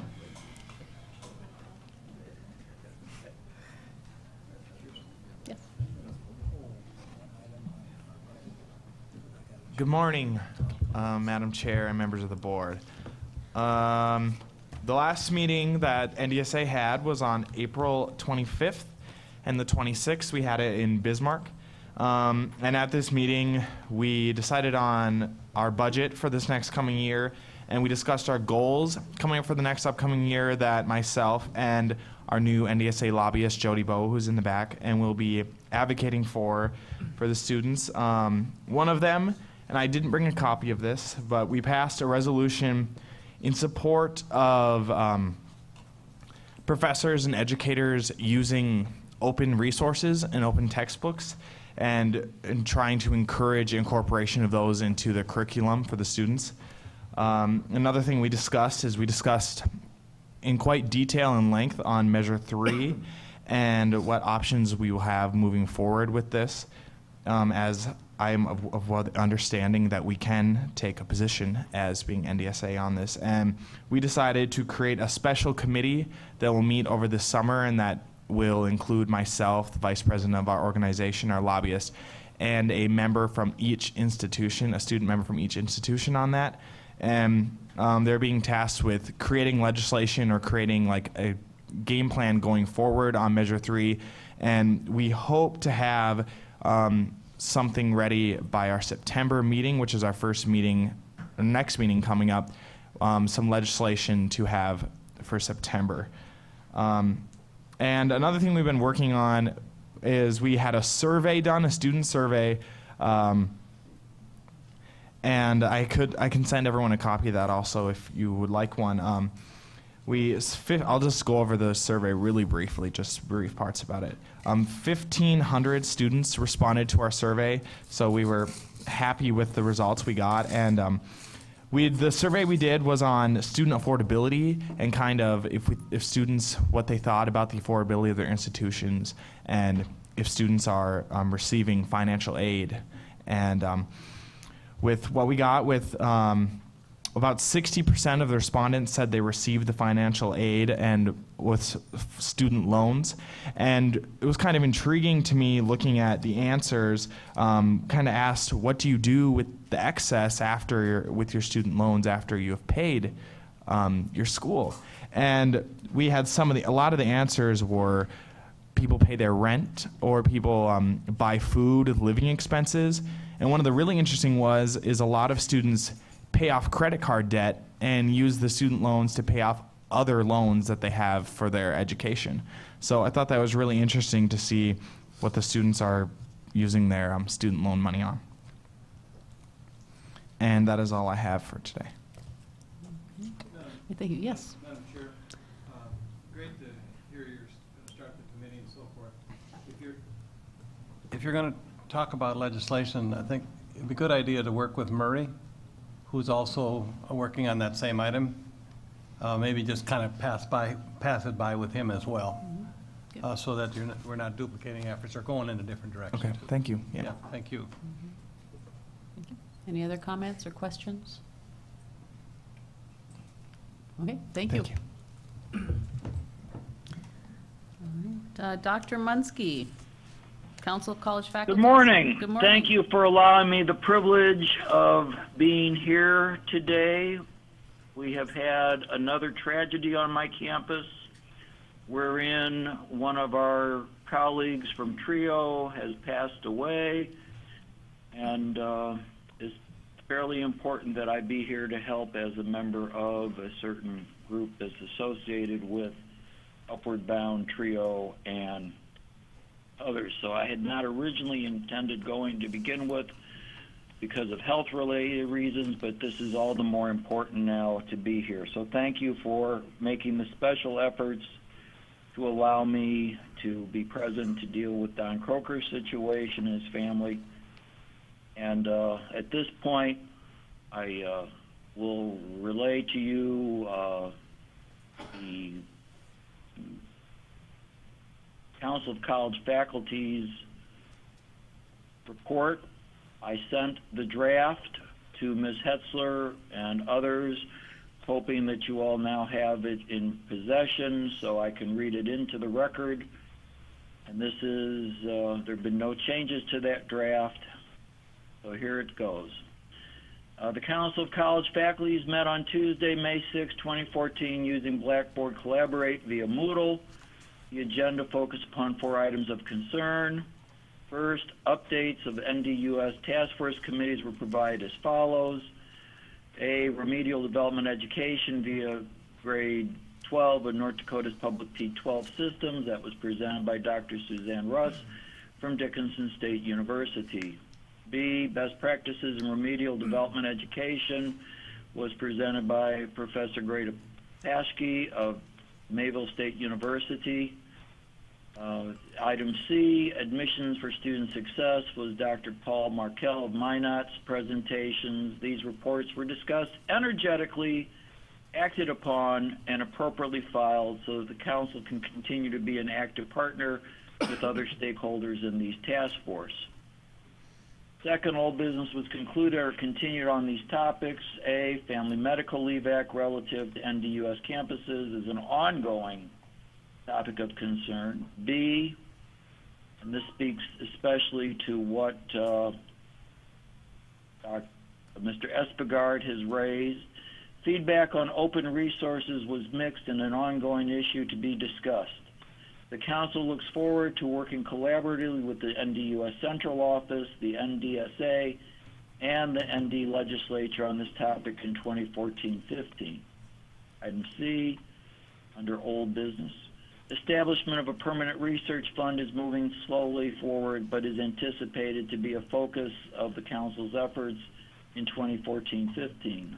Item D, progress on planning, implementing, and assessing the NDUS all-faculty conferences proceeding as much as possible under the circumstances. The statewide survey of interest has been disseminated to all campuses, and responses are beginning to be received. Initial findings are that there is interest to have such a conference, but discussion with appropriate stakeholders, and for this we are thankful to work with Interim Associate Chancellor Cohen, is that the funding will require a mix of public and private dollars.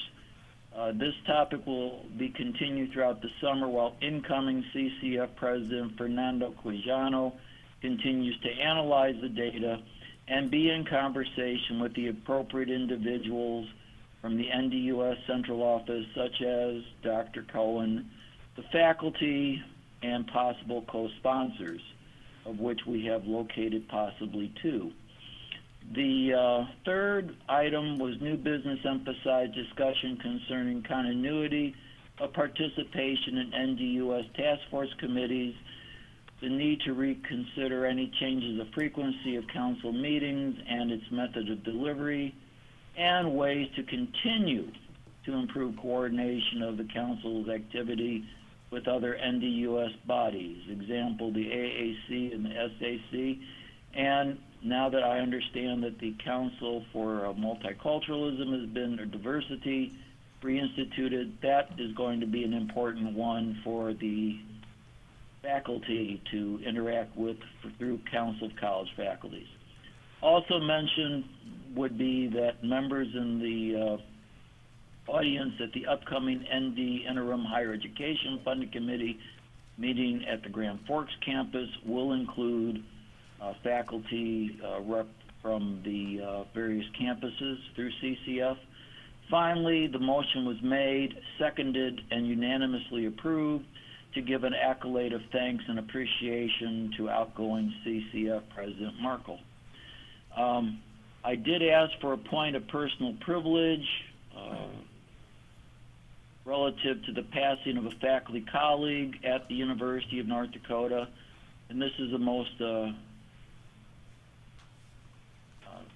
important thing to raise, because please listen to what was done. Dr. Joel Jonitz, Associate Professor of Art and Design, born April 19, 1968, died April 21st, 2014. This particular faculty member was so beloved and respected by his students and faculty colleagues that the students organized a tree planting ceremony in his memory along the pathway leading to the Hughes Fine Arts Center adjacent to the Hopper Daniels Spiritual Center during final exam week. With that point of personal privilege, I thank you on behalf of Joel's family, and I give you forewarning that next month a point of personal privilege will be asked regarding a colleague from the TRIO program. So at this point, I cease to give the report and wait for any questions. And I do apologize to Ms. Hetzler that apparently I'm having more email trouble where what I thought I had sent to her is not what I sent to her. She still only has the draft version. Okay. Any questions for Dr. Munsky? Okay. Thank you, Dr. Munsky. Ms. Thank you Hoffert. for this opportunity to represent CCF. Ms. Hofferth, staff report. Thank you. Staff senates across the state are busy with new elections. Staff across our 11 institutions at Lake Region has now officially changed their staff welfare committee to staff senate, and they're coordinating a campus cleanup day. Mayville State held an employee recognition dinner. NDSU's staff put together a Relay for Life team. Valley City staff are hosting a highway cleanup day. Williston has a professional development coming up. Dickinson is hosting coffee and conversation along with a tour of their greenhouse. They had a Moment of Excellence award to Anthony Willer, who was a past state staff senate president, so kudos to Anthony. And many of the senates have awarded scholarships to dependents of staff. So that's kind of an ongoing trend where our staff are raising funds and then giving scholarships to dependents of staff. That's the conclusion of my report. Thank you. All right, so item number 8, public comment. Do we have anybody with us today that would like to address the board?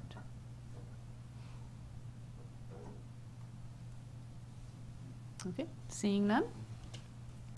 On to board business. NDSU tenure requests. We have Dr. Paul Kelter and Dr. Todd Lewis. Does anybody want to discuss these two candidates? Or can I have a motion to approve? Move to approve. Thank you. Is there a second? Second. Thank you. Christie? Mr. Espegard? Yes. Mr. Martin? Yes. Mr. Shaft? Shaft votes yes. Dr. Johnstead? Yes. Ms. Neset? Yes. Ms. Reichert? Yes. Mr. Hofferth? Yes. Board Chair Diedrich? Yes. Okay. Item 10, ratification of the contract and terms for Valley City State University's interim president, Margaret Dahlberg. Madam Chair, just to fill in, I'm becoming expert at this interim stuff here.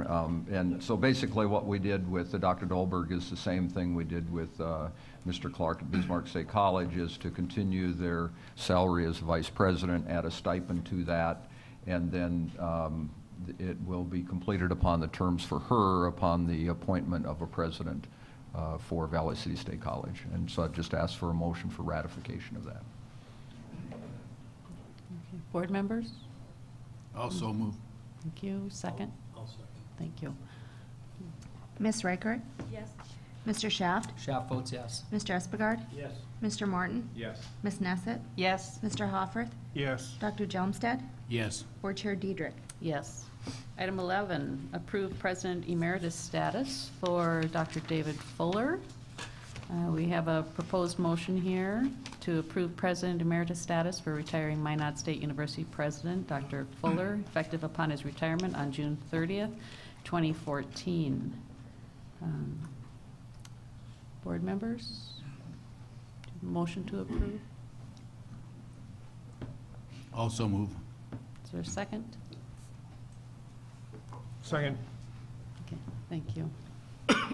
Mr. Hoffer? Yes. Mr. Espegard? Yes. Ms. Neset? No. Mr. Morton? Yes. Dr. Gelmstead? Yes. Mr. Schaff? Schaff votes no. Ms. Reichert? Yes. Board Chair Diedrich. Yes. Item 12, approve State Board of Higher Educating meeting venue changes. And I believe this is because of... Yes, Madam Chair. We're hopeful that the search committee will be able to make a recommendation to the State Board of Higher Ed on October 30th for an appointment to the presidency to succeed Dr. Shirley at Valley City State, and therefore we're just switching NDSU and Valley City State around on October 30th and November 20th as indicated in your agenda. Okay. Thank you. Motion to approve? Thank you. Second? Second. All right. Mr. Espegard? Yes. Mr. Morton? Yes. Mr. Hoffer? Yes. Dr. Gelmstead? Yes. Ms. Neset? Yes. Ms. Reichert? Yes. Mr. Schaff? Schaff votes yes. Board Chair Diedrich. Yes. Item 13, the 2015-17 biennial request presentations, starting with the State Board of Agricultural Research and Education. Thank you, Dr. Diedrich. I believe we have Mike Belts, the chair of SBHE, on the phone. I just want to check. Mike, are you there? Okay, we don't have Mike there. You might be on mute. Yes, I'm here. Can you hear me? Okay, he's back. Mike will be leading the presentation. Obviously, the next group of presentations are by the affiliated organizations with NDSU. In the case of SBHE, where NDSU is actually the implementing agency of their recognition of the state's priorities as the State Board of Agricultural Research and Education. Also in the room is Vice President Dean Dr. Ken Grafton. So if any questions spurn, and I'd also want to recognize the former SBHE Chair Rodney Howe, who's in the room as well. But at this point, I'll turn it over to Mr. Belts to go through the SBHE recommendation. Good morning, Chair Diedrich and board members. I am Mike Belts. I farm near Harrison, North Dakota, and I have the honor of serving as chair of the State Board of Ag Research and Education. I had intended to be there in person, but due to planting running late, I thank you for the opportunity to call in as an option.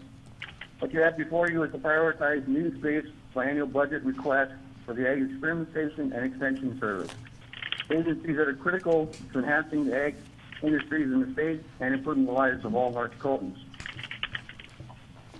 As required by the Century Code, SBHE develops the biennial budget request by receiving information from commodity groups, stakeholders, researchers, extension leaders, and agribusiness interests in the state. We started the current budget building effort in September of 2013 by inviting nearly 350 groups and/or individuals to provide input. The board received input from many of these groups in October, November, and December.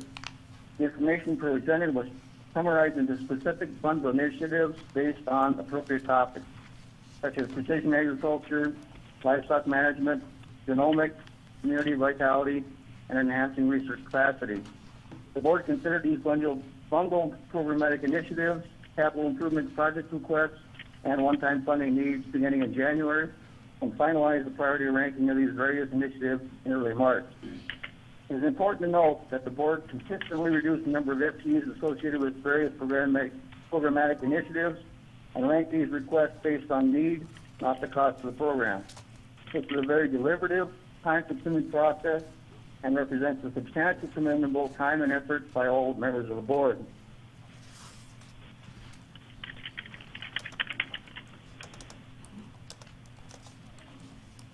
Let me find my place here in my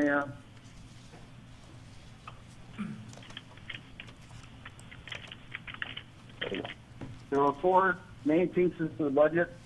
First, you have the programmatic initiatives, there's experimentation. Due to time constraints, I won't get into the details. They are provided in the 18-page summary document you received. I will mention the topics: bioinformatics, precision ag, enhancing research infrastructure, risk and trade, and enhancing research capacity at the RECs. As you'll see in the documents, there are a total of 9. We will only talk about the first 5. The second 4 are presented as for information purposes. What we have presented is only a fraction of what was discussed. we also had a request from the legislature to see more of our work. The next piece of the budget are the 4 programmatic initiatives of the Extension Service. Again, I'll only mention the headers for those. Agricultural programs and capacity, community vitality, food systems and health, and water resources. The third piece is the one-time request for the Extension Service. You'll see that in the material provided. And finally, we have the capital improvement and one-time request of the Ag Experiment Station. You'll notice that the first item is an unranked capital request. Funding of $400,000 was approved by the 63rd Legislative Session for construction of an agronomy lab at Central Grasslands Research Extension Center. Bids received were substantially over budget. Attempts to scale back the project resulted in a project of questionable value. The amount requested is to complete the project as presented. The amount was calculated by the architect contracted for all the agronomy labs under the last session.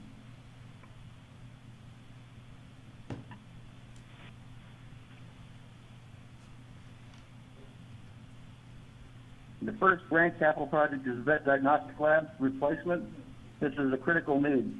The current facility faces the probability, not possibility, of losing accreditation because it does not meet modern laboratory standards. What this means is the loss of services that are vital to livestock producers and restricted surveillance of diseases of human health significance, i.e. rabies, anthrax, and West Nile. Jeopardizes affiliation to entities critical to the operation of that diagnostic lab, and also limits access to funds used to run and equip the facility. This project is ranked #1 because of its urgent needs requiring an emergency situation. There are also 2 other capital projects, the meats lab and the seed cleaning plants. Of the programmatic initiatives, the Ag Experiment Station, the top 5 that I've listed, represents an 11.5% base increase, with excluding cost to continue and compensation package. The 4 extension initiatives represent an 11.1% base increase. You'll also see listed at the end there is the one-time request for the experiment station. This concludes my comments. I would be happy to answer any questions. Any questions? Okay, thank you. Thank you, Mr. Belts. At this point, I'd like to call up Dr. Denver Tolliver, the director of the Upper Great Plains Transportation Institute, probably with no slight to SBHE, the most visible role that an NDSU-affiliated institution has. I'm just going to jump in quickly. For board members, you have all the handouts in this red folder. Follow along. Thank you. Yes, and I do want to credit Dr. Tolliver's leadership of this institute. It has become recognized as one of the nation's best transportation and logistics institutes. Actually has a multi-state span of responsibility and activities, and under Dr. Tolliver's leadership, that's continuing to increase and improve, and it's a very exciting time for Upper Great Plains Transportation Institute, and particularly the role they're providing in supporting the infrastructure maintenance and improvement that's so critical to success in the western part of the state. So at this point, I'll turn it over to Dr. Tolliver. Thank you for that introduction, Dr. Bashani, and good morning, Madam Chair, members of the board. Thank you for the opportunity to talk to you today about the Upper Great Plains Transportation Institutes, which I'll refer to as UGPTI for short. Our budget request. These requests were initially developed in October of 2013 by our advisory council. Our council met again Tuesday and strongly reaffirmed their support for these initiatives, even stronger than before, but they also noted that between October and May, there have been a lot of new develops, and so they've remanded me to make sure that I've included all of those new emerging issues in our proposal, and that the budget request would adequately reflect the resources to do that. Our top priority is to continue our transportation infrastructure program. We're in our third study for the North Dakota legislature. We analyze all of the county, township, and tribal roads and bridges in the state. We develop detailed estimates of investment needs, reconstruction, resurfacing, widening, other types of improvements. The governor and the legislature uses our studies to develop their appropriation bills and to determine what the funding needs are going to be for the upcoming biennium and even into the long term. We think it's very important to continue these studies into the future, and we're very grateful that the legislature provided us with $1.25 million in the 2013 session to do that, but it was labeled as one-time funding. And our advisory council strongly believes that we need to continue these studies. They're critical to the legislature, they're critical to state agencies and to the state. And so our request, as part of our #1 initiative, is to make that $1.25 million of one-time funding permanent funding. And with that funding, we would continue to analyze the road and bridge investment needs in the state each year, each biennium, and present that information to the governor and the legislature. We would also develop some comprehensive tools and programs to help the counties and townships maintain and preserve the roads. And one of the questions that I received from legislators several times is, okay, you're telling us what the investment needs are, but if we invest all this money, we want to make sure that there are tools in place to help the counties preserve and maintain those roads. And so as part of this initiative, we would develop a comprehensive set of tools, make them widely available to the counties to preserve and maintain this infrastructure. Now, we've made great progress in roads and bridges, but just recently I've been informed that that's still the #1 priority for the oil and gas industries and for many people, particularly around the state. So we think it's critically important to continue and expand these studies. But the infrastructure is critically important, but we have to have a safe transportation system. And that has been an emerging concern and issue over the last year or so. And so our advisory council wants us to expand the studies that we've been doing. We have a program in which we sort of look at driver behavior and human factors, but they want us to expand that to look at motor carrier, pipeline, railroad, and highway safety, and to establish a safety center that would provide information and expertise not only to the legislature but to state agencies and county and local governments. There's something happening that makes this probably even more imminent. There's some discussion about the state of North Dakota possibly creating state inspectors to supplement the Federal Railroad Administration and PHMSA inspectors. And if that happens, then our proposal would be a great benefit to the state because we would have the professional expertise on staff to help and advise these people and even work with them. And so the last year or so, rail safety, particularly transportation of Bakken crude, has been the headline issue. And so in addition to making the $1.25 million permanent, we're asking for another $900,000 to establish the safety program and to really develop our expertise in pipeline, highway, rail, and road motor carrier safety expertise. Our second major objective would be to establish a center that would look at the transportation and logistics of oil and gas and biofuels and even other energy industries in the state, such as the wind industry. So far, we've looked at intrastate movements. We've looked at the roads and bridges in great detail. We model the truck movements, but that's only a very small part of the supply chain. And so those products come from the East Coast, they go to the West Coast, they go to the Gulf. And so in this particular initiative, we're proposing to develop a comprehensive set of models to model the entire supply chains of the oil and gas and agricultural industries, all the way from the inputs, all the way to the time that the oil gets to the refineries. And in fact, one of the concerns is once we have the state infrastructure in place, there could be problems and issues way down the line, particularly rail and pipeline outside of the state, that could constrain the economic growth. And so we think that this type of center is needed, and we could provide valuable information not only to the legislature and to the governor, but to Commerce, Oil and Gas Division, North Dakota Department of Transportation, about what we expect the flows to be, forecasting them into the future and identifying these downstream constraints that could affect growth in North Dakota. Our third objective is to develop a transportation security research training and technical assistance program.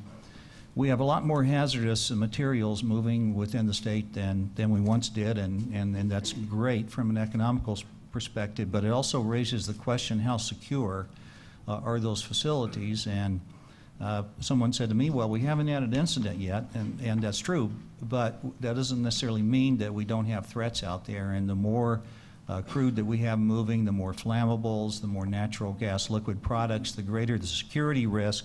And so we're proposing to develop a program here and to use a lot of the high-tech capabilities that we already have to develop a comprehensive plan to monitor and plan and respond to transportation security issues in the state. Our fourth objective is to request funding to establish an air services research planning and technical assistance program. And the great economic growth has not only brought about the need for infrastructure studies and analysis, but the rapidly increasing demand for air services has created requests from the North Dakota Aeronautics Commission and for others for us to do a comprehensive analysis of air services needs in the state, to make that information available not only to them but to legislators.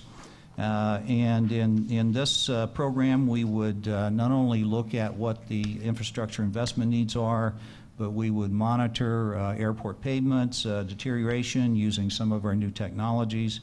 And at our advisory council meeting yesterday, again, this was very strongly endorsed and was brought to my attention that there's a group that will be out promoting this on their own outside of their advisory council. So it's a very highly desired program. The last program would be funding to allow us to partner with other universities within the North Dakota university system to develop transportation and logistics undergraduate curricula around the state. Right now, the transportation and logistics programs are primarily at NDSU and in the eastern part of the state, but a lot of the demand is in the west, particularly with a lot of growth in the energy industries. And so with this funding, what we would like to do is we'd like to partner with Dickinson State University, and particularly with, and maybe in addition with other universities, to help them develop undergraduate curricula in transportation logistics that could be offered. And in partnering with them, then we would have the capability to also help with training and technical assistance in the transportation area. So we'd take all of our courses, our catalog that we have, we put them all online. We'd create some compressed modules that could be taught on site as well. And that way we think, without duplicating anything, we could make the transportation and logistics curriculum available throughout the entire North Dakota university system. So, Madam Chair, with that brief overview, I'd be very happy to go into greater detail on any of these budget requests and initiatives. Thank you. Any questions, comments? Yes. I just wanted to ask, I think it's great, energy, logistics, and transportation. Are you working in conjunction with any other entities that are doing similar types of study, like the Petroleum Council, working with BNSF and those issues? Yes, we would be working with the North Dakota Petroleum Council primarily, but also with the railroads. And we presented and discussed this with the North Dakota Petroleum Council. And they like it. They think it's a great idea, but they also told me that roads and bridges are still their #1 concern. So that's why it's #2 and not #1. All right, thank you. Thank you. And if I could also say, Madam Chair, as I mentioned earlier, my advisory council has remanded me to study these again and make sure that I've included the resources to address some of the emerging issues. And so if I could, I would request that I could resubmit this with final estimates within the next few days. Okay, thank you. Thank you, Dr. Tolliver. At this point, I'd like to call up Mr. Mark Weber, the director of the Northern Crops Institute. Northern Crops is housed on the NDSU campus. We work very closely with them, and we'll turn it over to Mr. Weber. Thank you, President Brashani and Madam Chairperson and members of the State Board of Higher Ed. Appreciate the opportunity to spend a couple minutes with you to share with you a little bit about the Northern Crops Institute and one of the requests that we would like to put forward for your consideration. Basically, the Northern Crops Institute, when we were established in 1983, the mission was to promote the crops that we grow here in the northern region, particularly North Dakota, South Dakota, Minnesota, and Montana. We have a staff of a number of food and feed scientists, and how we promote the crops in this region is we provide educational training and technical support for the various trade teams that come to visit us from throughout the world. They will come and spend anywhere from 3 to 4 days up to a week to 10 days on the NCI facility. To date, we've had visitors through our history, visitors from about 130 countries have come to spend time with us. So today what we are doing is we are requesting one-time general fund authorization of $384,000 to enhance our extrusion laboratory by installing some additional equipment and drying equipment in that facility. Basically what an extruder is, it's a machine that makes various puffed snacks, chips, breakfast cereals, even can make fish food and pet food. And we've seen a significant increase in the production of these types of snacks, particularly using peas and lentils, dry beans and corn, not only here in the United States, but also in Southeast Asia, where there is just tremendous market potential. The health benefits of these crops are becoming better known. There's a growing demand for gluten-free products, and as middle incomes continue to rise throughout the world, people are demanding even a healthier diet. So this has become a very important priority for us. Currently, we can we make these types of products that we can teach with to our audience in very small batches. With this enhancement for our people that are coming here, it would allow us to simulate a more actual replicate, if you will, a more actual commercial factory process operation for our trainees that come. So we are already pursuing efforts to raise money through a combination of equipment donations and funding from the industry. We have many industry friends, and also from our fellow commodity groups, farm commodity groups, if you will. And our intent is as we raise those monies, we may be able to reduce the final general fund request. So that, in a nutshell, is the proposal that we have for your consideration today. And I'd like to close by saying, if you're ever in Fargo, we'd invite you to stop by the NCI, have a cup of coffee with us, and we'd be happy to show you around. So with that, I will close and be able to ask questions if you'd like. Thank you. Questions? Okay. Thanks very much, Mr. Weber. And do stop by sometime. It's a fascinating facility that caters to an international population, so it's a little like the United Nations as far as translation services and everything, with moderators that sit up behind the presenters. It's really a fascinating facility. At this point, I'd like to call up Dr. Larry Kochman with the North Dakota Forest Service. At the one end of a spectrum of visibility is SBHE and the Upper Great Plains Transportation Institute. Dr. Kochman, at perhaps the other, is, I call him my unsung hero. He serves the state, and his staff serve the state exceptionally well on a broad range of programs ranging from Forest Service related to fire services throughout the state. Unsung hero is an understatement. They sit up in Bottineau, based in Bottineau, serving the entire state. A lot of people don't know that they're there, but the work is always done and done exceptionally well. So at this point, I'll turn it over to Dr. Kochman. Thank you, President Brashani, for those generous remarks.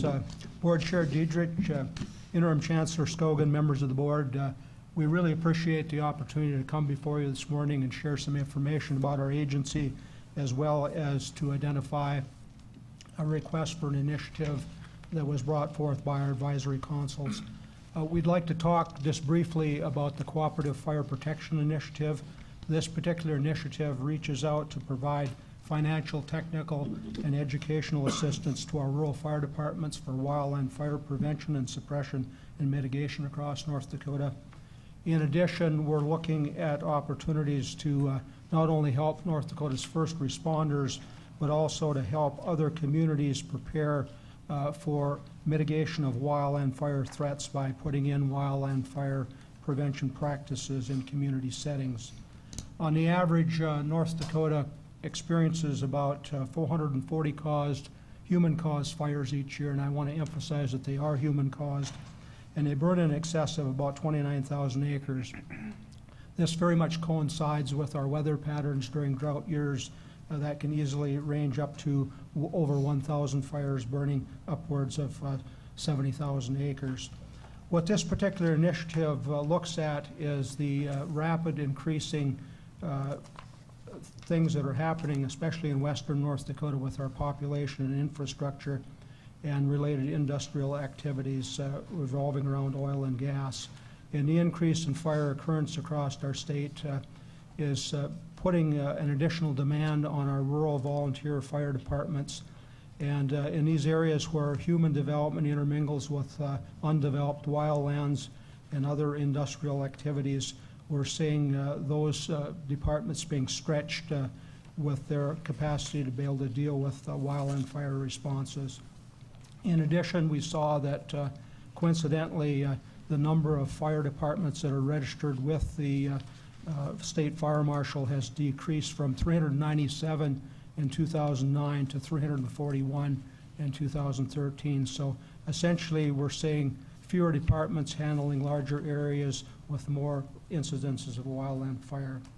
Now when we look at western North Dakota and we've taken an analysis of fire danger, we see that high fire danger occurs in a lot of the counties that are heavily impacted by oil and gas activities as well.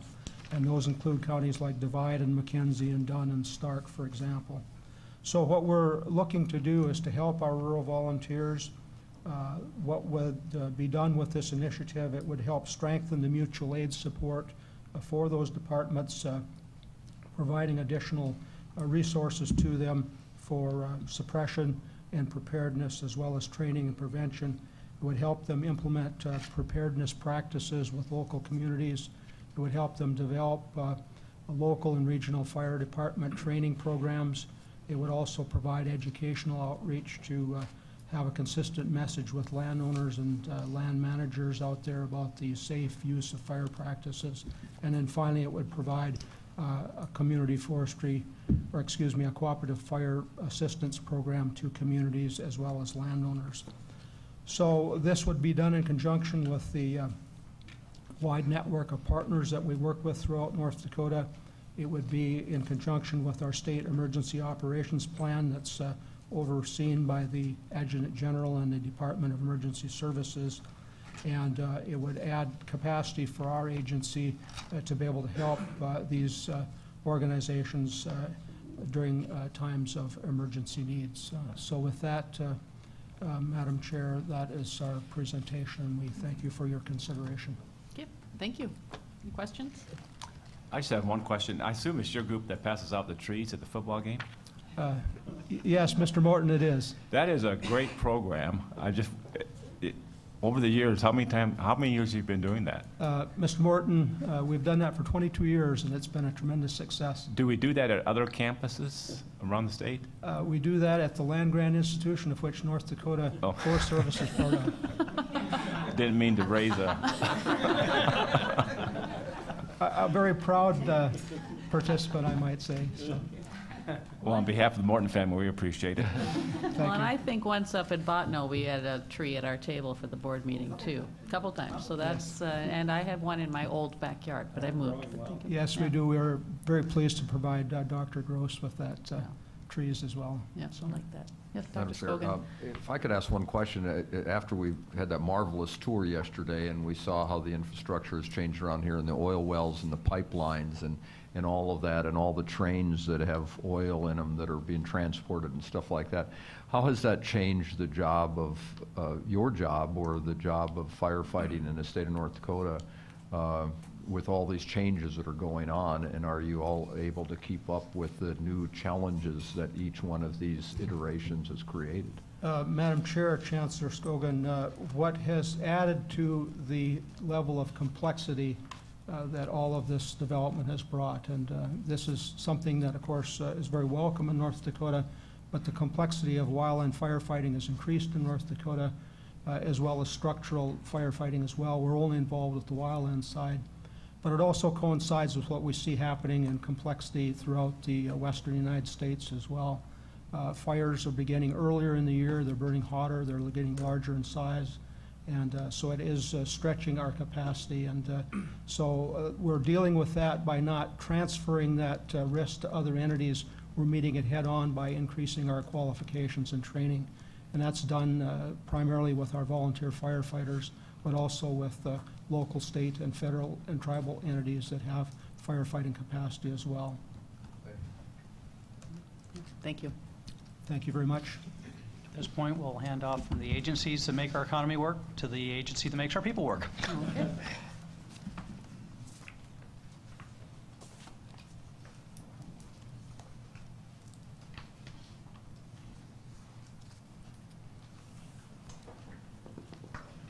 I'm glad you got equal time to the land-grant university. I was kind of wondering about those treats from the Forest Service. Madam Chair, members of the board, I believe this was intended to be an update on the progress of the School of Medicine and Health Sciences. I also was under the impression that Dr. Josh Wynn would be on the phone. Am I correct or incorrect on that? Is he available by phone?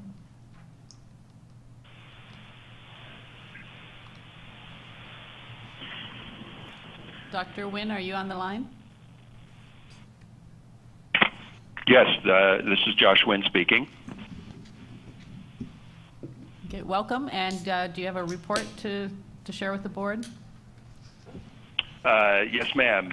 Members of the board, Madam Chair, it's a pleasure to be with you to share some information about the School of Medicine and Health Sciences Healthcare Workforce Initiative and an update on the new building.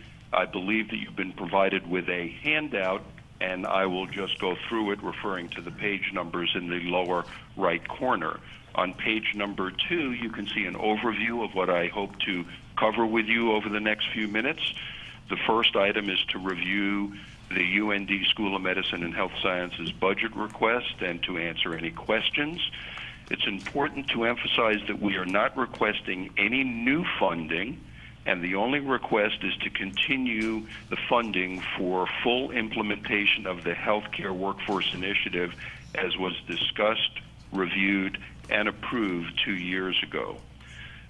Then we would like to update you on the current status of the Healthcare Workforce Initiative as to where we are now, and then finally to update you on the status of the new building project.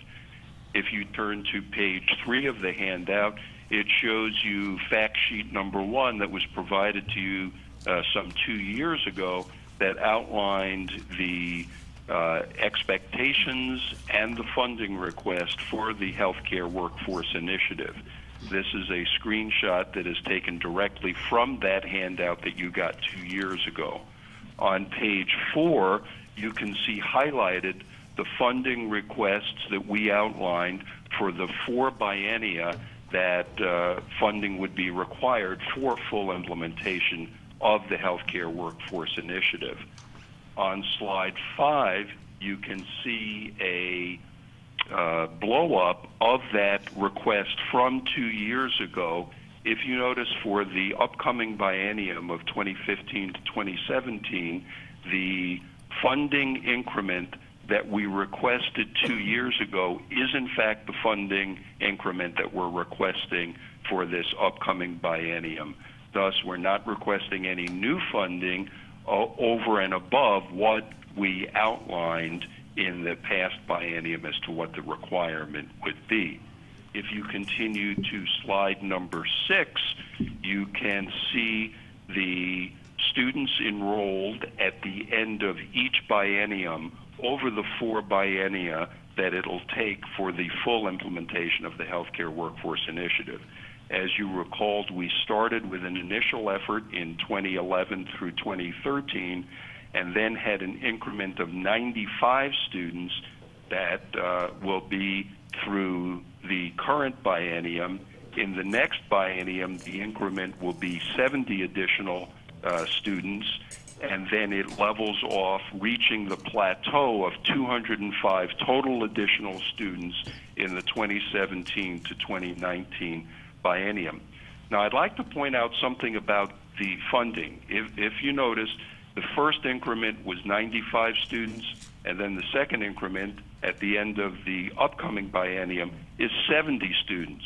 So actually the number of incremental students goes down, but if you look at item number, slide number 7 in the handout, the cumulative increment in funding actually goes up in the current biennium.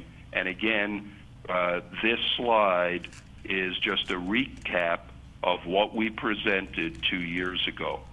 So why does the incremental number of students go down, relatively speaking, and the funding go up, or the funding request go up? If you turn to page 8, it outlines the 2 critical factors that explain why funding is greater as we get further into the Healthcare Workforce Initiative. And those 2 factors are the relative cost of trainees and the length of training.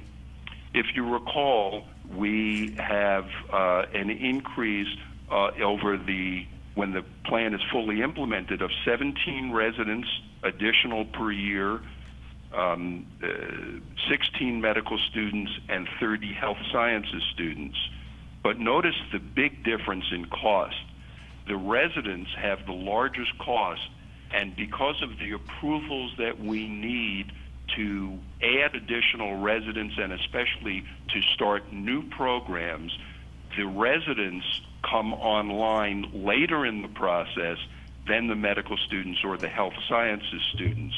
So since there's a 10-to-1 ratio of cost for residents to health sciences students, because they get added later in the program, they greatly weigh the expenses to the later part of the program.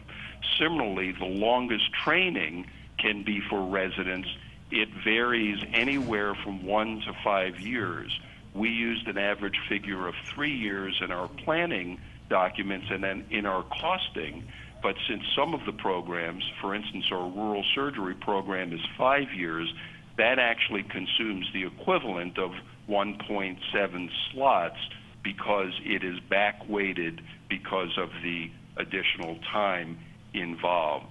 But that is the 50,000-foot view of the important factors in this funding model. Please note that the funding flattens out in not the next biennium, but the biennium after that, where we reach, in essence, steady state. But that steady state has 205 more trainees in the pipeline than we did before we started the Healthcare Workforce Initiative. If you now direct your attention to slide 9, let me update you with where we stand at present with the implementation of the Healthcare Workforce Initiative. On slide 10 and page 10 of the handout, this will show you where we are as of this summer. So both UND as well as NDSU now have had graduates from the Master of Public Health degree program, which is an important component of the first bullet in the Healthcare Workforce Initiative, which is to try to reduce disease burden. Secondly, we are now accepting more medical students from rural North Dakota. Third, there are now 19 rural med students enrolled. If you recall, the rural med program is a program where medical students have all of their medical school tuition abated if they agree to go into family medicine and practice in a rural area of North Dakota for 5 years. As of this summer, the medical student freshman class will have 16 additional students for a total of 78 students. There will be 30 additional freshman health sciences students and 8 additional freshman residency students. Importantly, our interprofessional education program is growing, and I'll outline a few things in the new building that will support that. One of the reasons why interprofessional education is so important is that a fourth component of the Healthcare Workforce Initiative is to improve the efficiency and the effectiveness of our healthcare delivery system. And we and others believe that by training our health providers in interprofessional teams, they'll better be able to provide effective, efficient, and more cost-effective healthcare delivery to the citizens of North Dakota. So let me now on slide 11 show you a little bit of the update on the building, and I am going to emphasize that interprofessional education in a few slides because it's a critical component of where North Dakota's healthcare workforce plan is heading. The building is located at the northeast corner of the Bronson property at the intersection of North Columbia Road and Gateway Drive.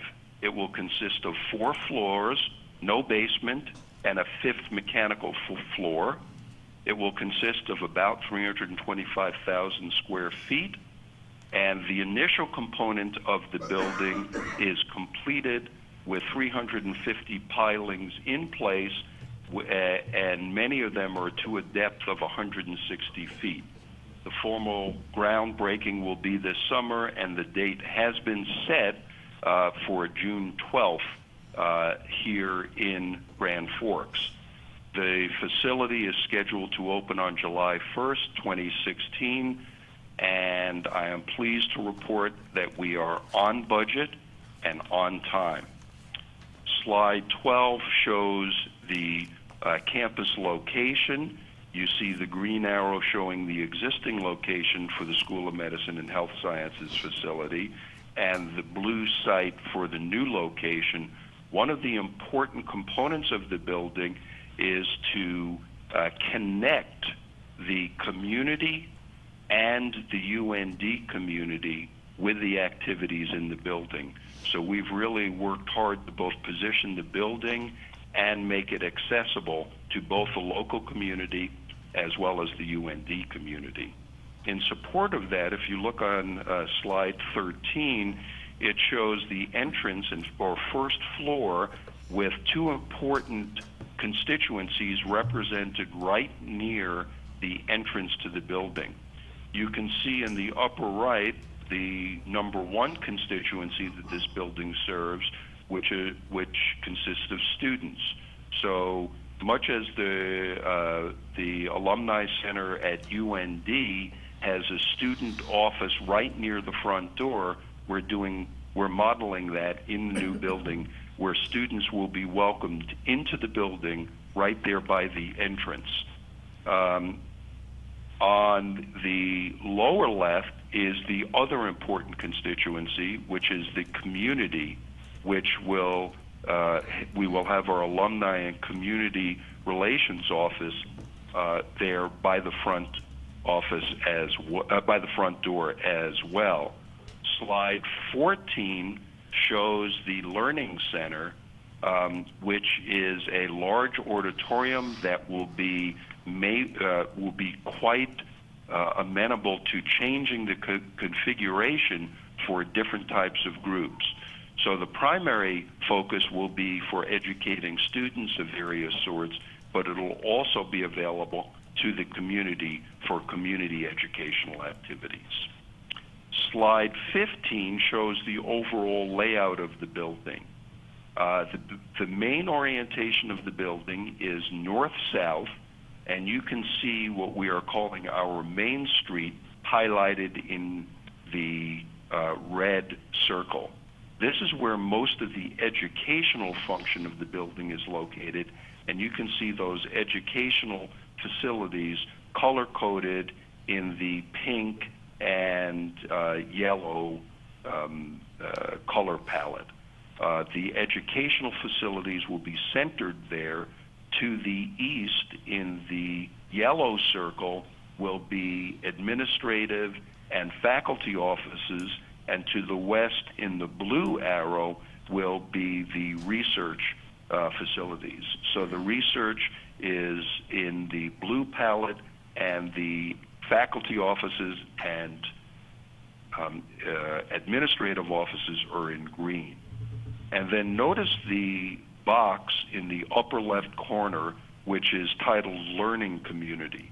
There will be 4 learning communities there, and this is a very innovative concept that we're introducing in the building, which will be the physical manifestation of our commitment to interprofessional education. So these communities will be literally that. They will be places where students from various backgrounds meet, learn, and professionally live together as they learn about healthcare and healthcare delivery. So the building enables us to actually enact, to actually empower our strategic commitment to interprofessional education, and it's a perfect marriage of concept and building to support that. If you go to slide 16 entitled Dining Interior, you will see a number of items that we've thought through. The first is the grand staircase that will go through the spine of the building. We consider this important for at least 2 reasons. One, because we're trying to focus on wellness, we're going to encourage people who are able to use the stairs rather than the elevators to navigate around the building. Point number 2 is that the staircase, is actually being designed to encourage collaboration and encourage the team building that we're trying to do in the learning communities. So just as when people get on an elevator, they stop talking, we hope that the staircase will actually encourage people to start talking. The other part of this, for why I selected this slide, is it shows the open areas with the dining and other facilities that, again, will encourage collaboration, encourage community, encourage discussion. If you go to slide 17, it shows a cross-section of, again, the collaborative space, as you notice, near the staircases. So again, encouraging wellness and walking and encouraging collaboration.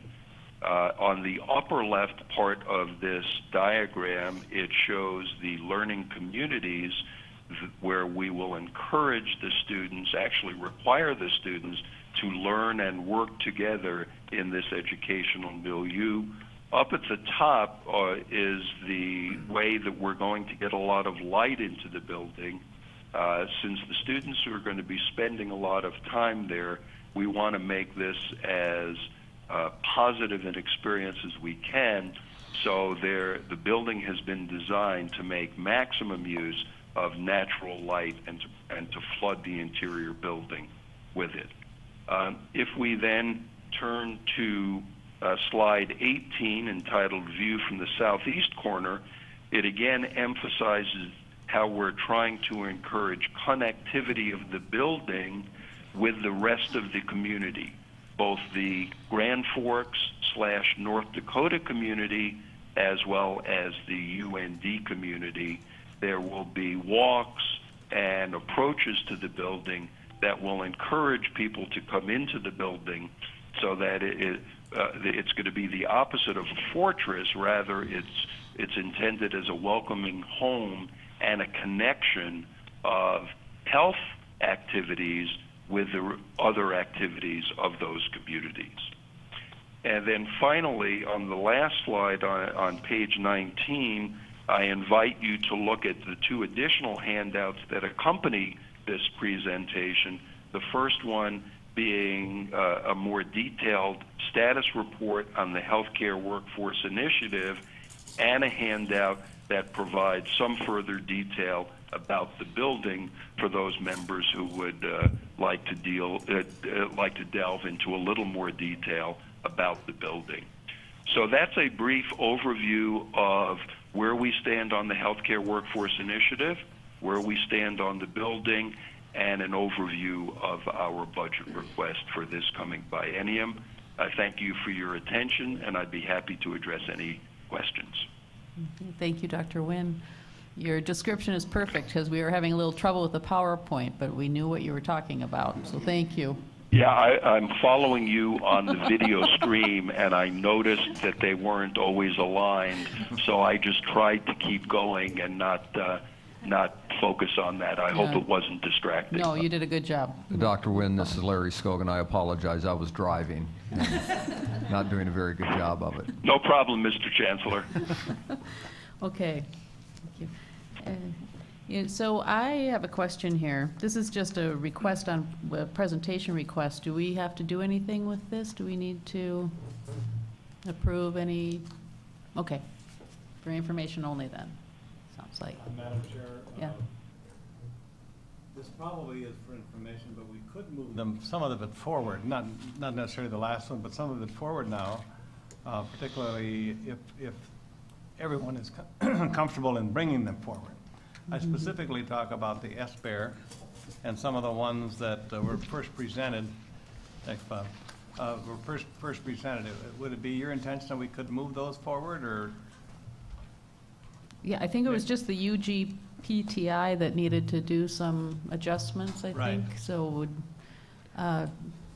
what would you recommend? Madam Chair, I'm going to look at Laura here, but I think we were going to fold these all in and present them to your committee next week, sir, so that you would see all of them together as we fold it all together. Yeah, then maybe we'd have the last request that's missing today in there too, and we can do them all one time, and then do it at the June meeting. That's satisfactory. Right. For next week, right? Okay. Yeah. Okay, very good. Thank you. All right, Chair Espigard, Budget and Finance Committee recommendations. Madam Chair, Budget and Finance met a number of times working on the budget, and but today we'd like to move forward some of the information that we have finished with. So, at this time, on your item 14, items I'd like to go by consent. Items 1, 2, 3, and 4. I'd move those for consent. If anybody has any questions, in other words, I'd like to pull item 5 for the minute. Okay. Could I have a motion? Madam Chair, I move items 14, Roman numeral 1, 2, 3, and 4 by consent. Thank you. Second. Ms. Neset? Yes. Ms. Reichert? Yes. Dr. Johnstead? Yes. Mr. Schaft? Schaft votes yes. Mr. Morton? Yes. Mr. Hoffer? Yes. Mr. Espigard? Yes. Board Chair Diedrich? Yes. Madam Chair and members of the board, on item 5, through maybe a misunderstanding or something, we got some wrong words in that one, and I'd like to today put the correct words into this one, if you would. So, and then I'd like to have a motion to move that forward as well. This one involves the Wilson Laird Core and Sample Library in Grand Forks. And the motion that I'd like to put forward is virtually the same, but somehow when we were doing our work, we were telling the governor what he had to do, and some other folks said probably it's not our job. So I somehow or other, I'd like to clean it up a bit. So I'd like to have a motion on item 5, and I'll read the motion. We'd approve the development of state land for use by the North Dakota Geological Survey for expansion of the William M. Laird Core and Sample Library on the UND campus.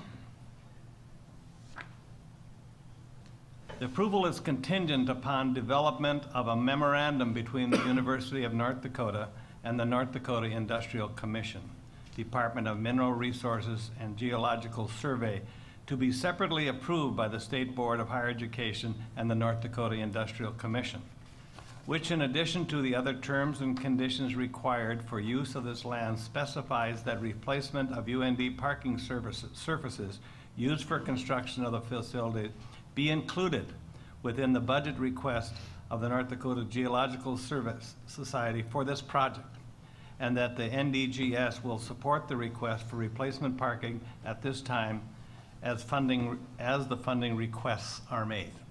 I'd ask for that motion to be approved. So moved. I'll second Okay. Do we have any more discussion on this? Could we have some Comment? Any comment? questions? Madam Chair, Director Helms from the North Dakota Mineral Resources is here to answer any questions, if there's any questions about it. And this motion has also been, with thanks for Mr. Helms, as well as Mr. Tonder and Alice have all agreed to this motion as properly being stated. Okay. All right. Yes.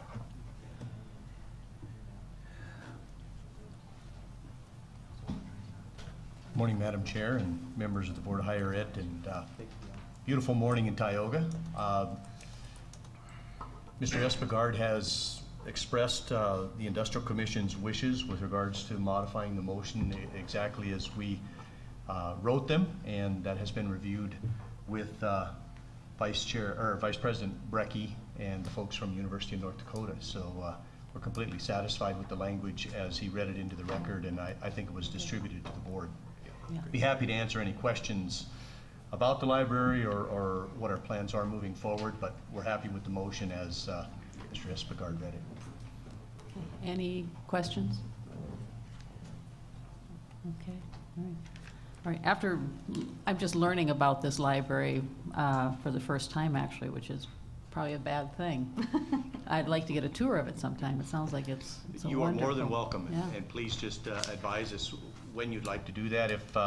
If your desire is to tour it as a board, we'd be happy to provide that opportunity. If you want to do it individually, let the state geologist or our core library manager, Julie Lefevre, know, and we'll make arrangements for that. Okay, all right, thank you very much. So we have a motion, we have a second. Okay, Christie. Mr. Hofferth? Yes. Mr. Schaft? Schaff votes yes. Ms. Neset? Yes. Mr. Morton? Yes. Dr. Jelmstead? Yes. Ms. Reichert? Yes. Mr. Espegard? Yes. Board Chair Diedrich? Yes. Okay, Thank you. Madam Chair, I'm not sure, but I think we might have just moved and approved just to change the language, and now we need to move and approve the full number, Roman numeral 5, which I'll move. Okay, thank you. I'll second. Second. Ms. Neset? Yes. Dr. Jelmstead? Yes. Ms. Reichert? Yes. Mr. Morton? Yes. Mr. Espegard? Yes. Mr. Schaft? Schaff votes yes. Mr. Hofferth? Yes. Board Chair Diedrich? Yes. Item 15, financial and facility consent. Does anybody want to pull anything from items 1 through 6?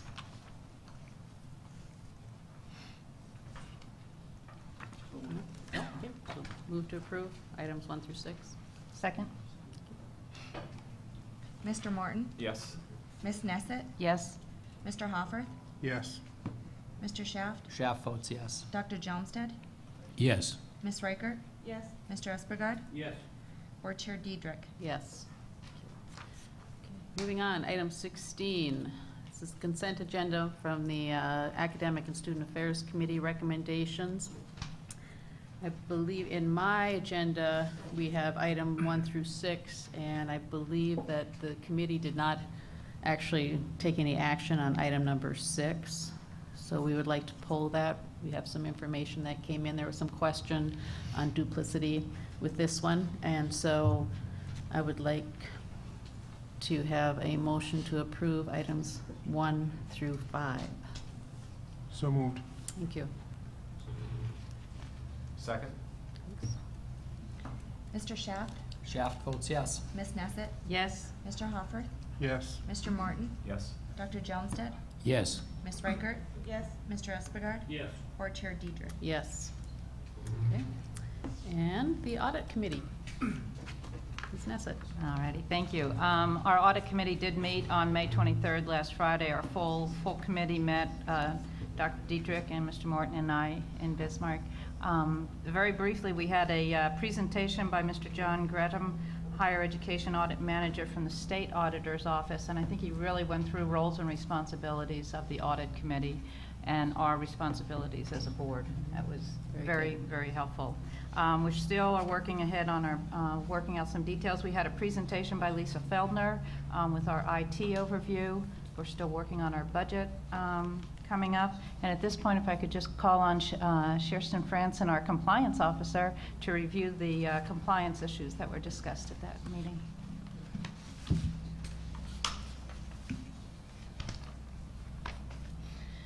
Madam Chair, members of the board, today I just wanted to go over some basic information about industry standard with regard to compliance programs for higher education. So far, we've had many conversations on how we want to structure the compliance program, and I appreciate Chancellor Skogan's support on putting this together. Just to provide you with some background information on where I'm getting this information, there's an organization called the Higher Education Compliance Alliance that was created by the National Association of College and University Attorneys. And that's essentially where all this information background comes from. So this is nothing that came from our particular organization. This comes from a broader legal organization for the entirety of institutions in the nation. So basically, I'm going to go over 8 different principles that we look at when we're putting together a compliance program for institutions of higher ed. And the reason why I'm providing this to you is because as we develop our compliance program, I want you to have these principles to rely upon so that you can, as a board, evaluate whether what we're providing to you follows the mandatory principles for compliance programs to make sure that we're meeting specs. And at the end of the day, the buck stops with the board. And there's a case from the Delaware Chancery Court called the Caremark case. And that's become basically shorthand for the idea that the buck stops with the board. The compliance program is basically set up to protect the board, protect management from legal violations, policy violations, regulation violations. And at the end of the day, the Caremark case says that we didn't know that problems were going on within the institution is not a good excuse for the board. You're expected to know what's going on with your institutions.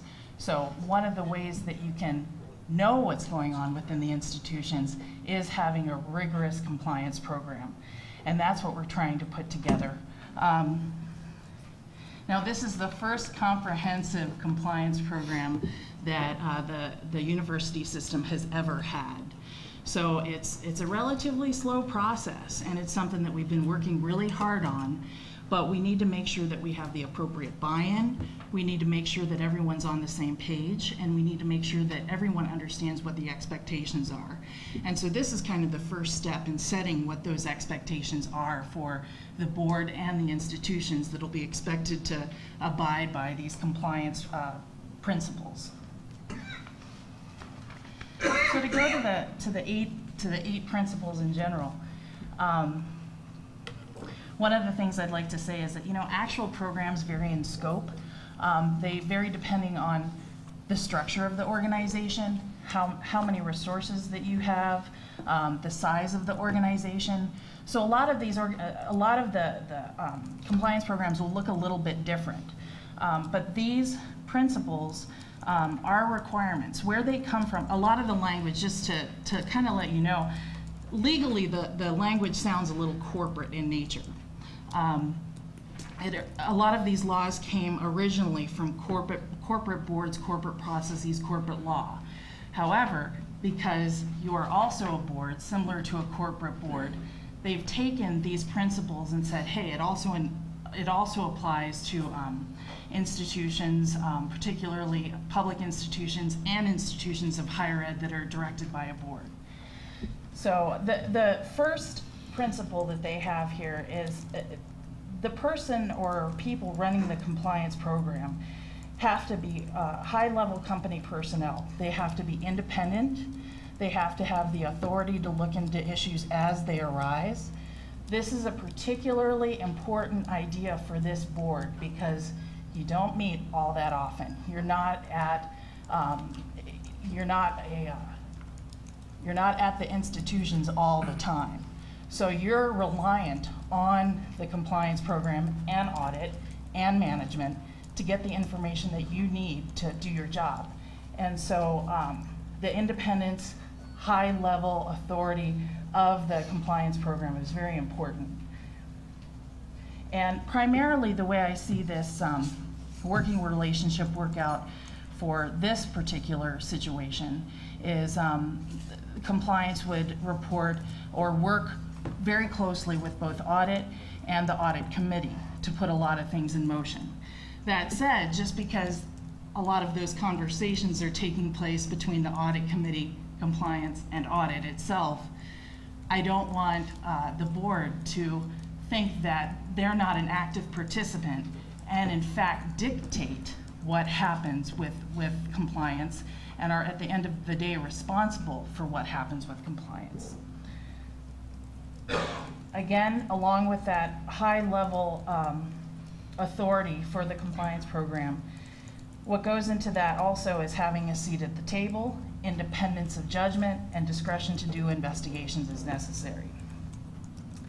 The second major issue that we have to look at, and we're currently working on this right now, is having written policies and procedure in place. And again, that would be part of where the board has an important role.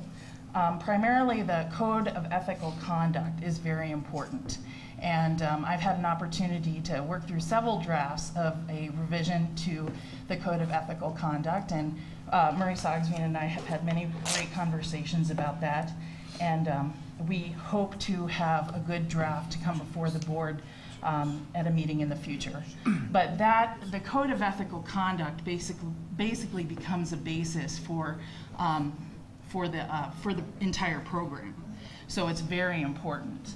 The third principle is having compliance, ethics, and training, good education for both compliance officials, audit officials, but also for all employees, so that they understand what the Code of Ethics says, what's being asked of them, and they know what the consequences are for not following that code.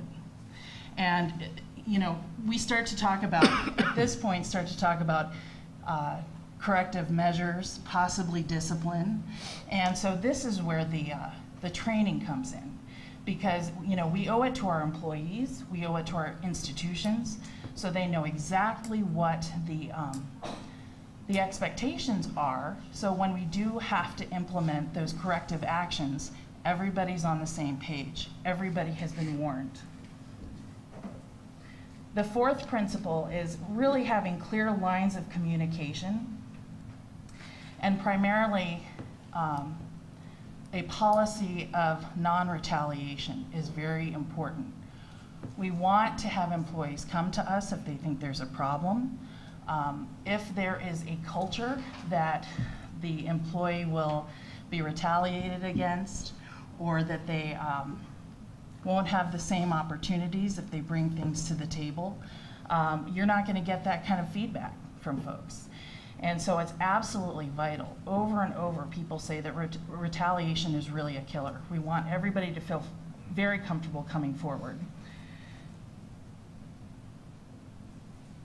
We also, and again, the fifth principle here we have is disciplinary guidelines. And everybody hates the D word.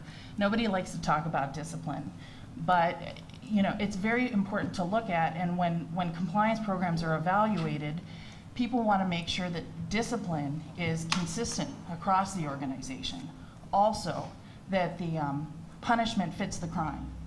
And also, you can have coaching and other ways of addressing issues other than discipline. One of the things that I would like, just as a side note, to look into is looking at our institutions, seeing what kind of disciplinary schedules, what is actually being done with possible violations of the ethical code, to kind of evaluate if it's consistent across the organization. At this point, I don't know those facts, and I think those facts would be helpful for us moving forward. The sixth principle is internal compliance monitoring. There's several ways we can do this, risk analyses, and again, that's an enterprise level operation. It takes resources, and I'm hoping today that I can at least persuade you all that we're going to need some of those resources going forward so that we can figure out what problems exist, what may need to be addressed, so we can do some of those risk assessments, compliance monitoring, et cetera. Principle 7, again, there's a lot of crossover in some of these ideas. Corrective action plans are very important.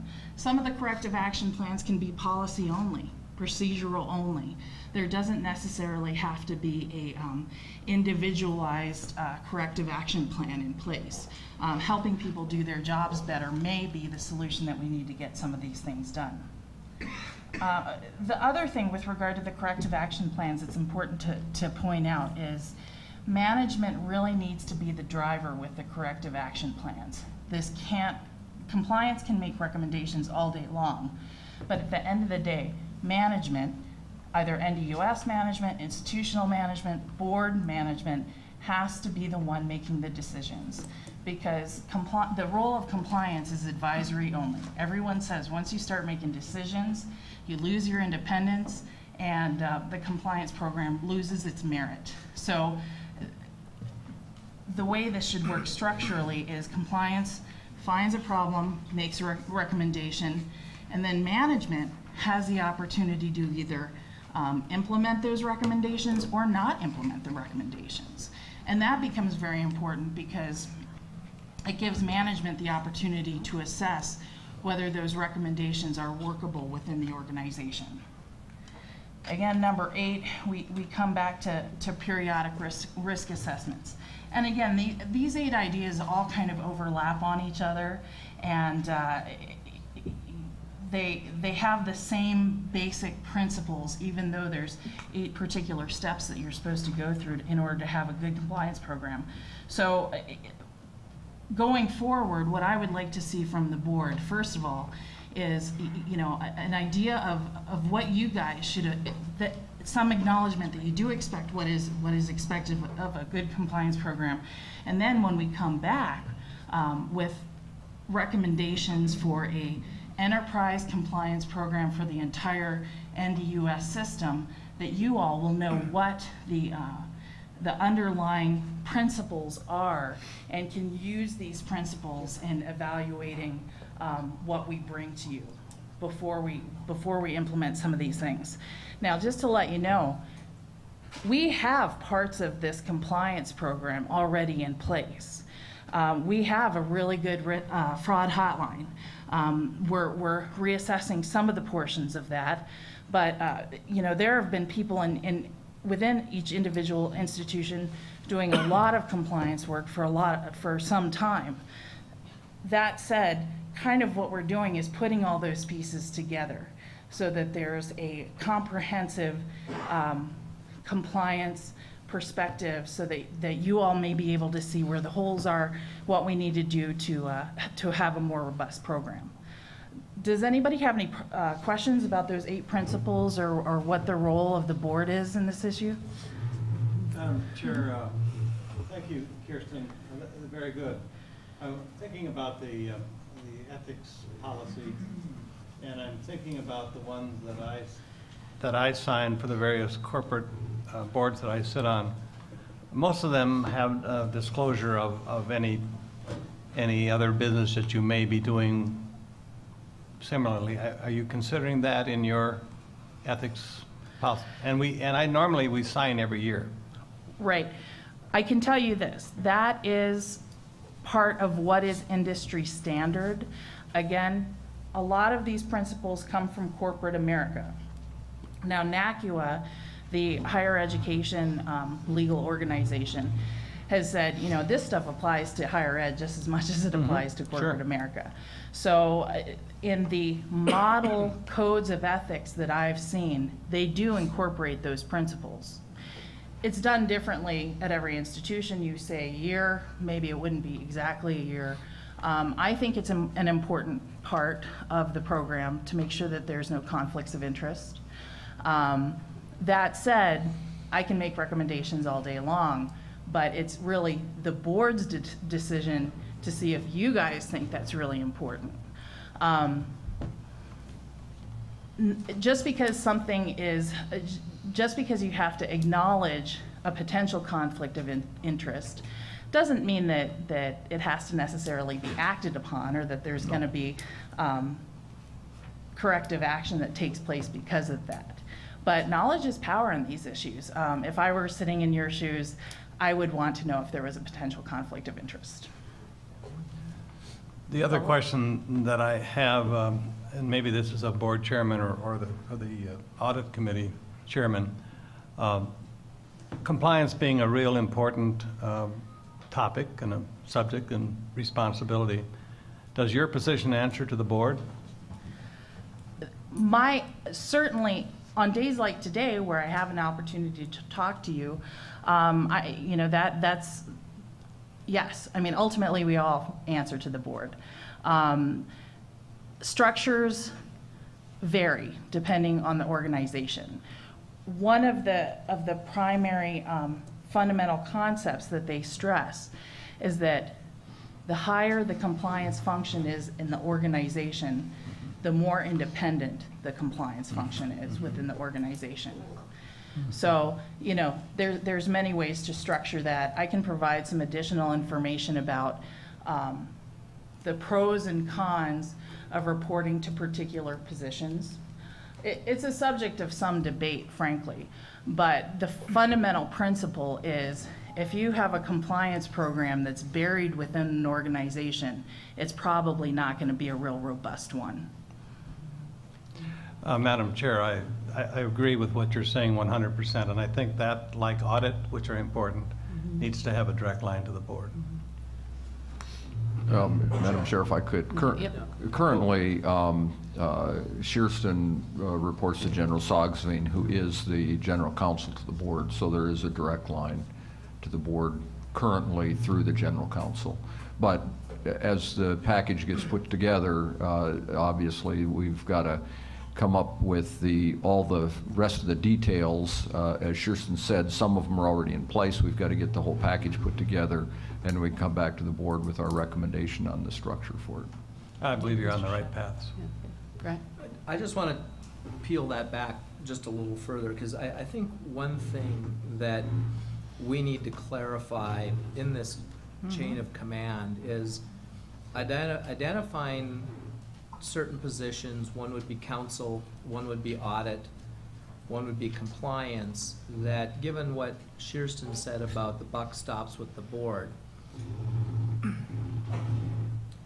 from a standpoint of, for instance, a future chancellor decides that he or she wants to terminate Murray's position, or terminate Shearston's, or terminate Tim, or whatever we identify as these certain positions, I'm always a little unclear as to how that works with our board. And so, for instance, if I have an audit position out there and we're relying on the auditor, and it's an independent auditor, that's a position, in my mind at least, that needs to be controlled by the board, and essentially exclusively by the board. And I'm just throwing this out there because I'd kind of like to see how those structures should work, because, you know, I'm uncomfortable with somebody within the structure, whether it's a chancellor or whatever, doesn't like or has a conflict with our counsel or our auditor or our compliance officer, and for some reason there's a policy or a personnel decision made that the board isn't involved with, that seems to somehow interrupt that chain of command. And so I'd like to know how that should be structured if we're looking at all this. Madam Chair, I'd like to respond to that if I could. Or Mr. Espegard, did you want to add to it first? I think we're probably all on the same path, Madam Chair. I think we're all on the same path. I don't think, and I'll just say this, I don't think Mr. Schaaf was talking about anybody but the lead auditor, the lead compliance person, and things like that. Exactly. But I'd like to, I think to clarify it up, I'd like to see a good, strong organization chart that sets that out, because that's the communication piece that's necessary. Day-to-day operations, I understand things like that, the chancellor has to do that, but actually the answering to the board so that it is clear and concise who they work for and what they report should come directly to the corporate board or the public board. Yeah, go ahead. No, my response was to, so let's take, and we're creating these out of whole cloth, right? Yeah. So let's begin with the chief auditor. Functionally, the chief auditor reports directly to the board. I wasn't even involved in the hiring of Mr. Carlson. Right. You guys ran the search, you guys did the interviews, you guys made the decision, and you hired him. You know, so any disciplinary action relative to employment is going to be a board decision. And as this is structured, that makes sense. Day to day, I think, you know, and to Mr. Espegard's point, you know, at some point, day to day, your chancellor has got to be responsible for how things are functioning, and you know, I don't think that board members, you're all very, very busy people, other than Mr. Espegard, who's retired and sitting in Florida most of the time. So, but day to day, I don't think the board needs to be involved in that operation. And that's kind of the balance. Yeah, it really gets to what is the basic role of that position. If the basic role of the audit, for example, is to provide good, clear audits to the board, then there's a direct line in that function.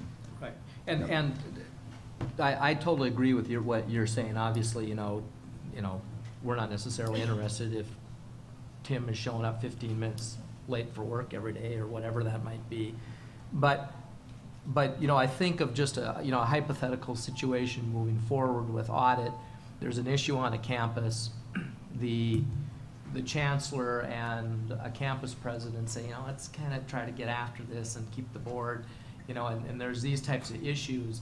I think that, you know, if we don't have that chain of command clear, then we run into the problems you're having. And I think what I'm just saying is, and it might actually be out there in a lot of our policies, it's just, I don't have a clear mindset as to how this reporting really is. And I agree with Dwayne that it'd really be nice to have some type of a chart that we would know. So, Mr. Schaaf, just to add to that, I would say there's two things that when we talk about chain of command. There's lines of communication, which the 8 principles absolutely say that compliance and audit have to have clear lines of communication to the board no matter what. And there's also day-to-day reporting responsibility. And the lines of communication to the board are required. That there's no option based on, you know, generally accepted principles with regard to compliance programs. The other, I think the shorthand for what you're saying or what your concern is can anybody really check the work of their boss? And when you have a boss who's making management decisions, can compliance actually go in and review those decisions? And so as a board, you all are going to have to decide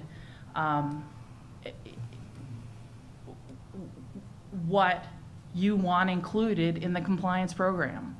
And if you want the compliance program to be able to assess those high-level decisions for quality, for legality, for regulatory correctness, you know, that'll necessarily have to have a part in deciding how the structure is set up. Well, and maybe more simply put, as a board member, I wouldn't want either the advice of counsel or the reporting of an auditor ever to be tempered in any way with the board based on some conflict that they have with a chancellor or with a president or concern over their job security. which means that's why I think ultimately those key positions that we would identify would report directly to the board, and we would have full responsibility for hiring and firing, so that there's never a situation where the advice of counsel or audit report or compliance or whatever we would identify would ever be an issue because of those types of concerns. And I think that protects management as well. If that is the line of communication, if that's line of authority, management is in a position to say, hey, I make the management decisions, you check my work, you know, things roll pretty smoothly. When you have those kind of gray reporting lines, things can get a little muddy, and your obligations to the board can become unclear. One of the other things that I would like the board to keep in mind as the compliance program comes together is, you know, the very distinct difference between making management decisions and checking, verifying, monitoring those management decisions. You know, I'm a lawyer by trade, and every so often I get quite frequently actually, I get a legal question that comes my way. After, you know, providing legal advice in that fashion, I can't go back and check that work. And so then we have to talk about maybe bringing third parties in to resolve some of those conflicts, having, you know, an additional person who is unencumbered by those conflicts come in and take a look at those decisions. And that's an option too for the board. I think it's nice to have good partners outside of our close organization to be able to call upon if those situations arise. There's a lot of ways to do it to try to keep those conflicts from popping up. But you know, I'm very much in the habit of starting meetings by saying, you know, here are my loyalties in this particular situation. This is what I'm looking for, and making sure that everybody's role is clear. And you know, that's going to be a tough, some tough decision making for the board to look closely at the structure and make sure that you all are confident that you're getting the best possible information when you're looking at some of these hard issues. And chain of command is absolutely part of that. I think these are all good things that we can take back to committee and work on at that level with the guidance of the board. But I think it's important, we know how important compliance is, because one of the lines was, not knowing something does not protect us as board members. We have an obligation and a responsibility to know these issues. I think it's that important. I want to thank you, Sherston, and Mr. Carlson and Mr. Sogsveen for all the work they're doing. Thank you. Okay. Thank you very much for your time. Thank you.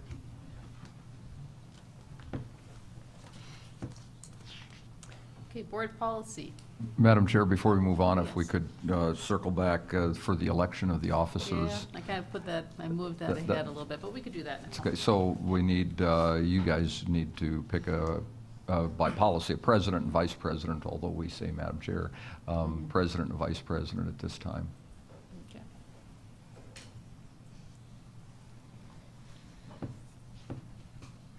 I'd like to make a motion that Dr. Dietrich continue on as the chairwoman of the State Board of Higher Ed. Thank you. Second? Second. Thank you. Any discussion? Okay. Mr. Hofferth? Yes. Mr. Espegard? Yes. Ms. Neset? Yes. Mr. Morton? Yes. Dr. Joumstead? Yes. Mr. Schaff? Schaff votes yes. Ms. Reichert? Yes. Board Chair Diedrich? Yes, thank you. Motion for a vice president? I nominate Dr. Johnson. Okay. Do we have a second? Second. Okay. Dr. Joumstead, are you happy with this? I hope so. I don't think we let him say yes or no. You never asked him ahead of time? No, that's okay. All right. Any further discussion? Okay, let's take the vote, please. Mr. Espegard? Yes. Mr. Morton? Yes. Mr. Hofferth? Yes. Dr. Gelmstead? Yes. Ms. Neset? Yes. Ms. Reichert? Yes. Mr. Schaaf? Schaaf votes yes. Board Chair Diedrich? Yes. Now, do I also have committee appointments at this time? As we're going to be losing a member in July. Do I? When I'm gone? Okay, all right, so I didn't know if our new policies, well. Okay, then we will wait on that. All right. Now we're on board policy. Mr. Sogsby. Quickly, for first reading is policy 703.3, and this is a policy to clarify the responsibilities concerning the retirement plans of the university system.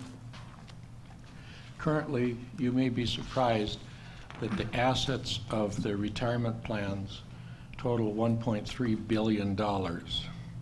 And you as a board are responsible for those retirement plans. There are several.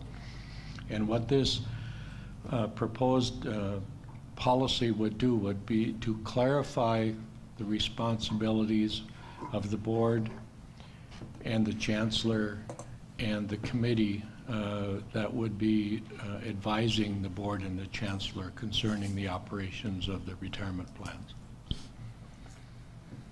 It is a best practice to have such a clearly defined roles and responsibilities. Madam Chair? Oh, yes. I probably should know this, General, but the money is managed by the state? TIAA CREF? Yeah. Okay, so our responsibility is to make sure we have a compliant program, making sure that it meets all the rules of retirement. Yeah, that's true, and you do that through reports back to you, but the primary responsibilities you delegate, or many of the responsibilities you delegate to the chancellor as the plan administrator. The chancellor in turn delegates certain responsibilities to a committee that's set up, and Vice Chancellor Laura Glott has the lead on the committee. I'm working with the committee too, and the committee involves people who have expertise. Now, we also contract out for specific legal services, and also contract out for investment advice. So all of those have been and are taking place, but this would formalize that arrangement.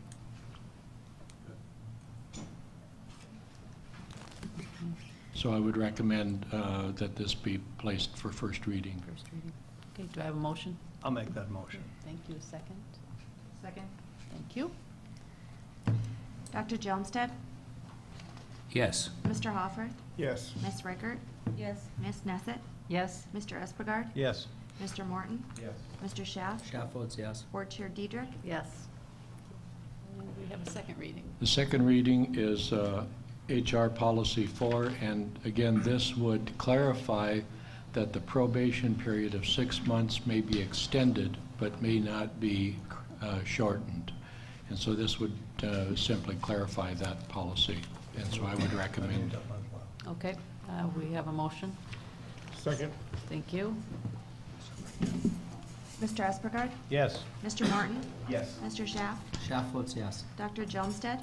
Yes. Ms. Neset? Yes. Ms. Reichert? Yes. Mr. Hoffert? Yes. Board Chair Diedrich? Yes. Okay. And then you can see we have some other policies under review, but we don't need to take any action on that. Other business? Oh, yes. Madam Chair, if I could, I was just reviewing the policies, and I'm going to ask General Sogsveen to take a look at the 3 committees, because it does say on 2 of them that those appointments will be made on the day of the election. Yeah. And so however we would address that, but my recommendation right now would be to go ahead to the President's reports and then have a reading on how we can handle the appointments. Okay. Based on those new policies. And I realize those are just brand new. We just, so that's new stuff we're looking at. But, thank you. But the committee structure wouldn't change until July 1. Right. Right, and so we'd still have Dwayne until July 1. That's correct. Right.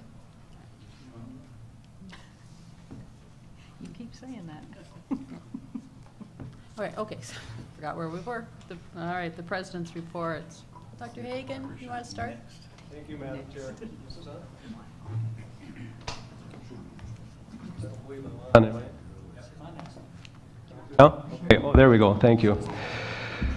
Well, thank the chair for coming to our commencement. I would also add that we had Senator Hoban there, and he just did a marvelous job addressing our students. He nailed it in terms of what the message for our North Dakota students, so I thank him for coming. But in lieu of the diversity discussion that Chancellor Scogan shared this morning, I have one event I thought you might be interested in hearing about as a board. We invited Dr. Omari Dyson to our campus. He's an education professor from South Carolina State University, which is an all-black college. So here's the setup. He's at our campus. If you could envision the IVN screen with his class, South Carolina, live, they're watching us, and our education students are watching them. Immediately, the dialogue got serious. It was incredible. I've never seen anything quite like it. The South Carolina students said, we have a tough time learning here because we have crime, our neighborhoods are dangerous, there's unemployment, and our students, well, a lot of us, we grew up on farms, we're not on the street, we have to work, whatever. South Carolina, we love to work, we don't feel sorry for you. So this whole thing started, but before the hour was over, it was an incredible dialogue they understood each other and looking forward to the next time they could visit and carry this on. It was probably the most powerful, meaningful student interaction I've ever witnessed. And I started thinking about that when we were this morning when we were talking about some of the problems we had. And I wonder if we had the same dialogue and the same thing, because it's just like being there. I mean, the ITV is so good. If they had done that in kindergarten, elementary school, secondary school, how different would that conversation have been? You know, and I think there's a lot we can do in education, but this was something else. I don't know how to describe it. Once in a while you do something and it really works. And this was powerful. So I'll leave it at that, but we intend to do more. We're looking for partners now in all Latino schools, Native American schools, and see if we can replicate those kind of experiences. Very powerful. Thank you. Madam Chair and members of the board, just a couple quick comments. The VCSU Concert Choir is currently in Europe. They've been over there. They're in the midst of a 10-day tour. They're performing 5 concerts. There's about 25 students. They're in Germany and Austria and the Czech Republic and performing in some of the finest cathedrals in the world and just having a great experience over there. So there's 25 students over there right now. I've enjoyed my time in Tioga, but I wouldn't mind being along with them today, but I'm happy I'm in Tioga is a good option since I'm not in Germany with them today. And speaking of that, I do want to thank Ms. Neset for the great tour yesterday. It really was very eye-opening, having never had the opportunity to be on a drill rig like that. It was really pretty incredible to see that. Just want to make a quick comment, too, about our commencement a week before last. We did, well, 2 things. Mr. Weber, who you heard from earlier, who's the head of the Northern Crops Institute, his son, Harrison, just graduated from Valley City State, and he was actually our undergraduate speaker. He gave the comments. So, and Harrison is off to law school at UND this fall. So there's, Mr. Weber is certainly well entrenched with the North Dakota University system.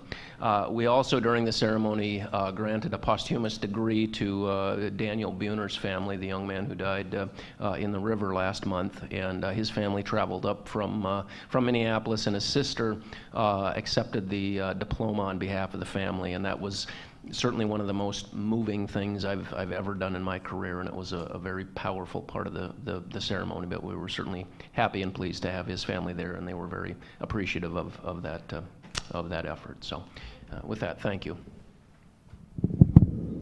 Thank you. As some of you may know, our baseball team had a fairly phenomenal end of the season, won their league, and will be playing Oregon State University tomorrow in the first round of the NCAA championships on national television.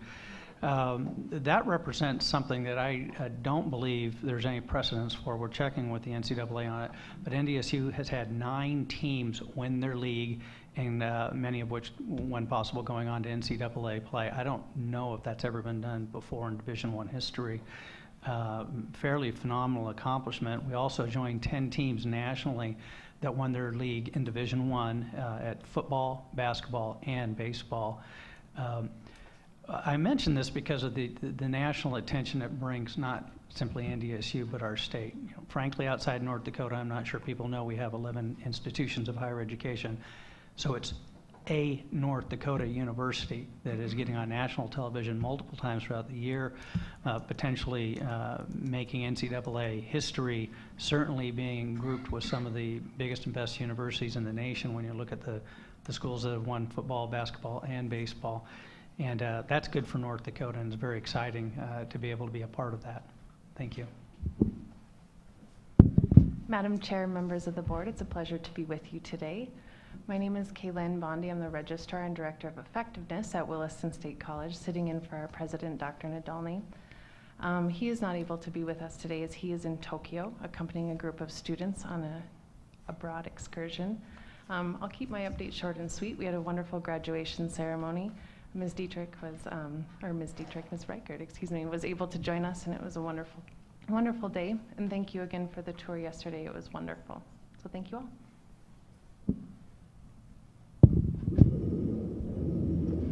Madam Chair, members of the board, with your concurrence, you get to hear me every month. I'd like to have one of our students speak to you. We, being in this part of the state, we thought it'd be nice. I have sitting next to me Matt Perdue, who is from Ray. Matt is from a very prominent agriculturally related family in Ray. Matt's majoring in history education and leadership studies at Dickinson State. He's a member of the Theodore Roosevelt Honors Leadership Program, which is about 80 of our students. There are 2 student assistant directors who help lead the direction of that program, and Matt has served as one of those student assistant directors for the last 2 years. He's also a prominent member of the Dickinson State University Blue Hawk football team. And I'd like to ask Matt just to give a couple of quick comments. Matt? I'd like to start by saying I've had class with Dr. Costin, and I know how nice it is to get a break from his lectures. So I'm glad I can provide you that with the opportunity.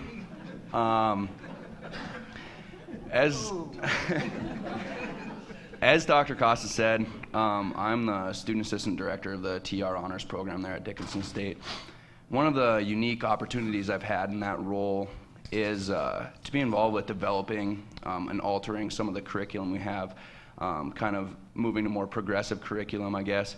And I've had the ability as a student to have a lot of input and say in the direction that I believe the students want the program to go in. And one of the main things that we focused on is making our curriculum a lot more experiential. And I think that echoes the general focus of DSU moving forward.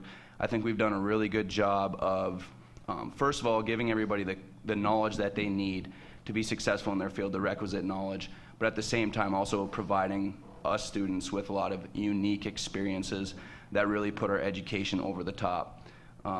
In January, I attended a panel discussion, and it featured a lot of recent DSU graduates who are now at law school and professional school, graduate schools. And as somebody that kind of has those aspirations myself, one of the questions that I was interested to hear them answer was, how do you feel you stack up with students from what are traditionally considered more elite universities while you're at these elite graduate schools?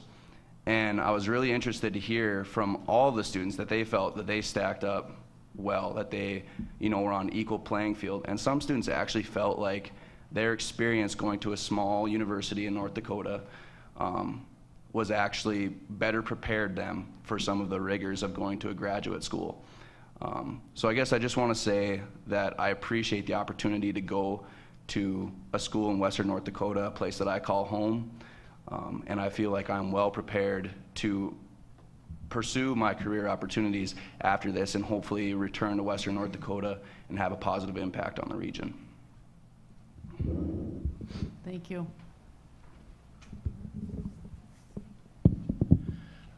President Dietrich and members of the board, I'm pleased to announce that the Botno Child Care Center, which is a collaborative effort between the Botno Economic Development Corporation and Dakota College, will open about the middle of June. It's a development that you allowed us to engage in. The center has capacity for 52 infants and toddlers and preschool children and is near capacity right now. It will employ 10 full-time staff at the center, and also included in the center is a Building Blocks Learning Center, which is a preschool that is something that's sorely needed in Bottineau because one does not exist right now.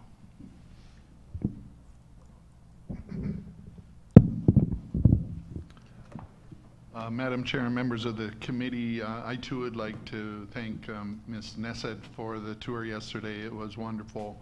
And also for representing the board so well at our commencement. Thank you.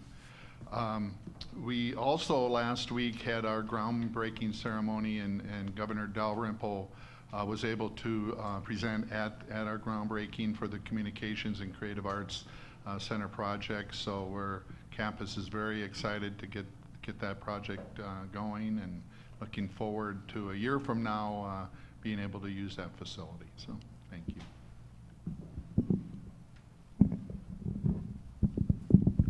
President Dietrich, members of the board, I first want to thank President Dietrich for not only attending our graduation but providing the commencement address. And afterwards in the reception, I had a lot of comments from students and parents that really enjoyed your address, and it really hit home to them, so thank you for that. A couple of quick things. We have a group of 15 students from our humanities department that's currently on a travel study tour in Greece, and Mr. Hofferth was on the first part of that tour and just got back this week, and there's still a dozen students and a faculty advisor over there learning about Greece.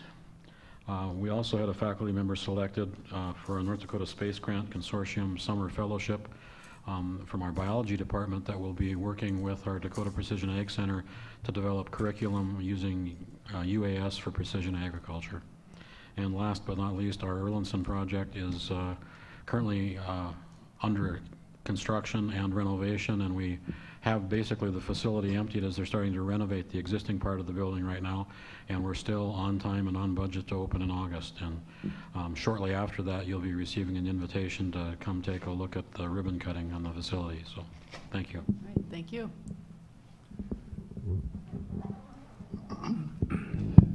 President Dietrich, members, just a couple of very quick things about the University of North Dakota.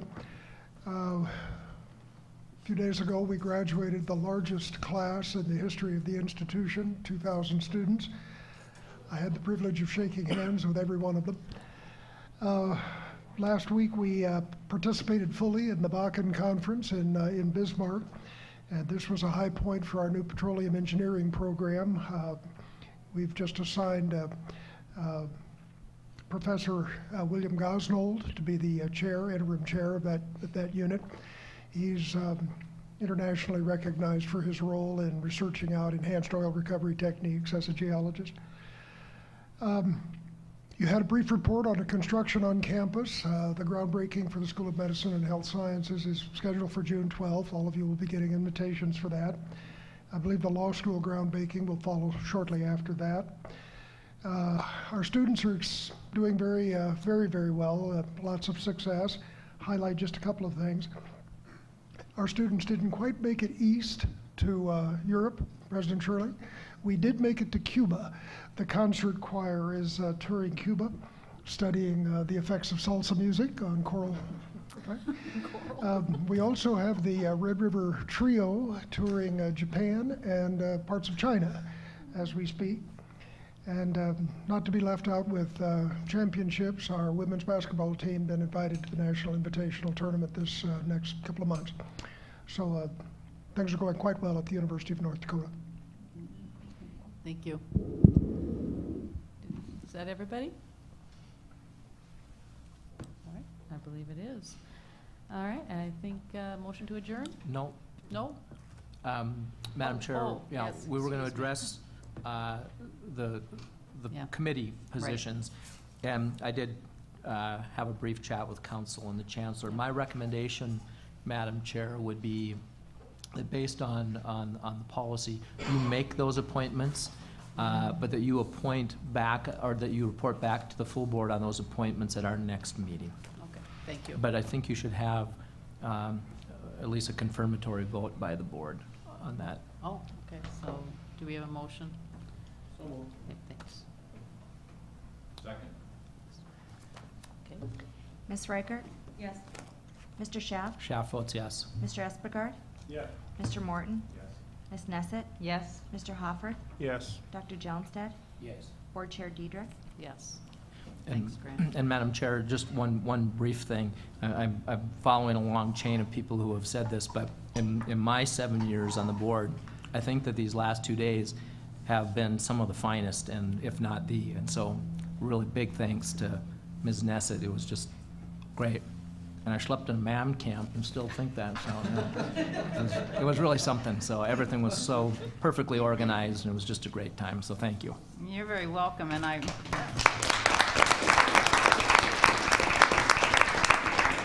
Thank you very much.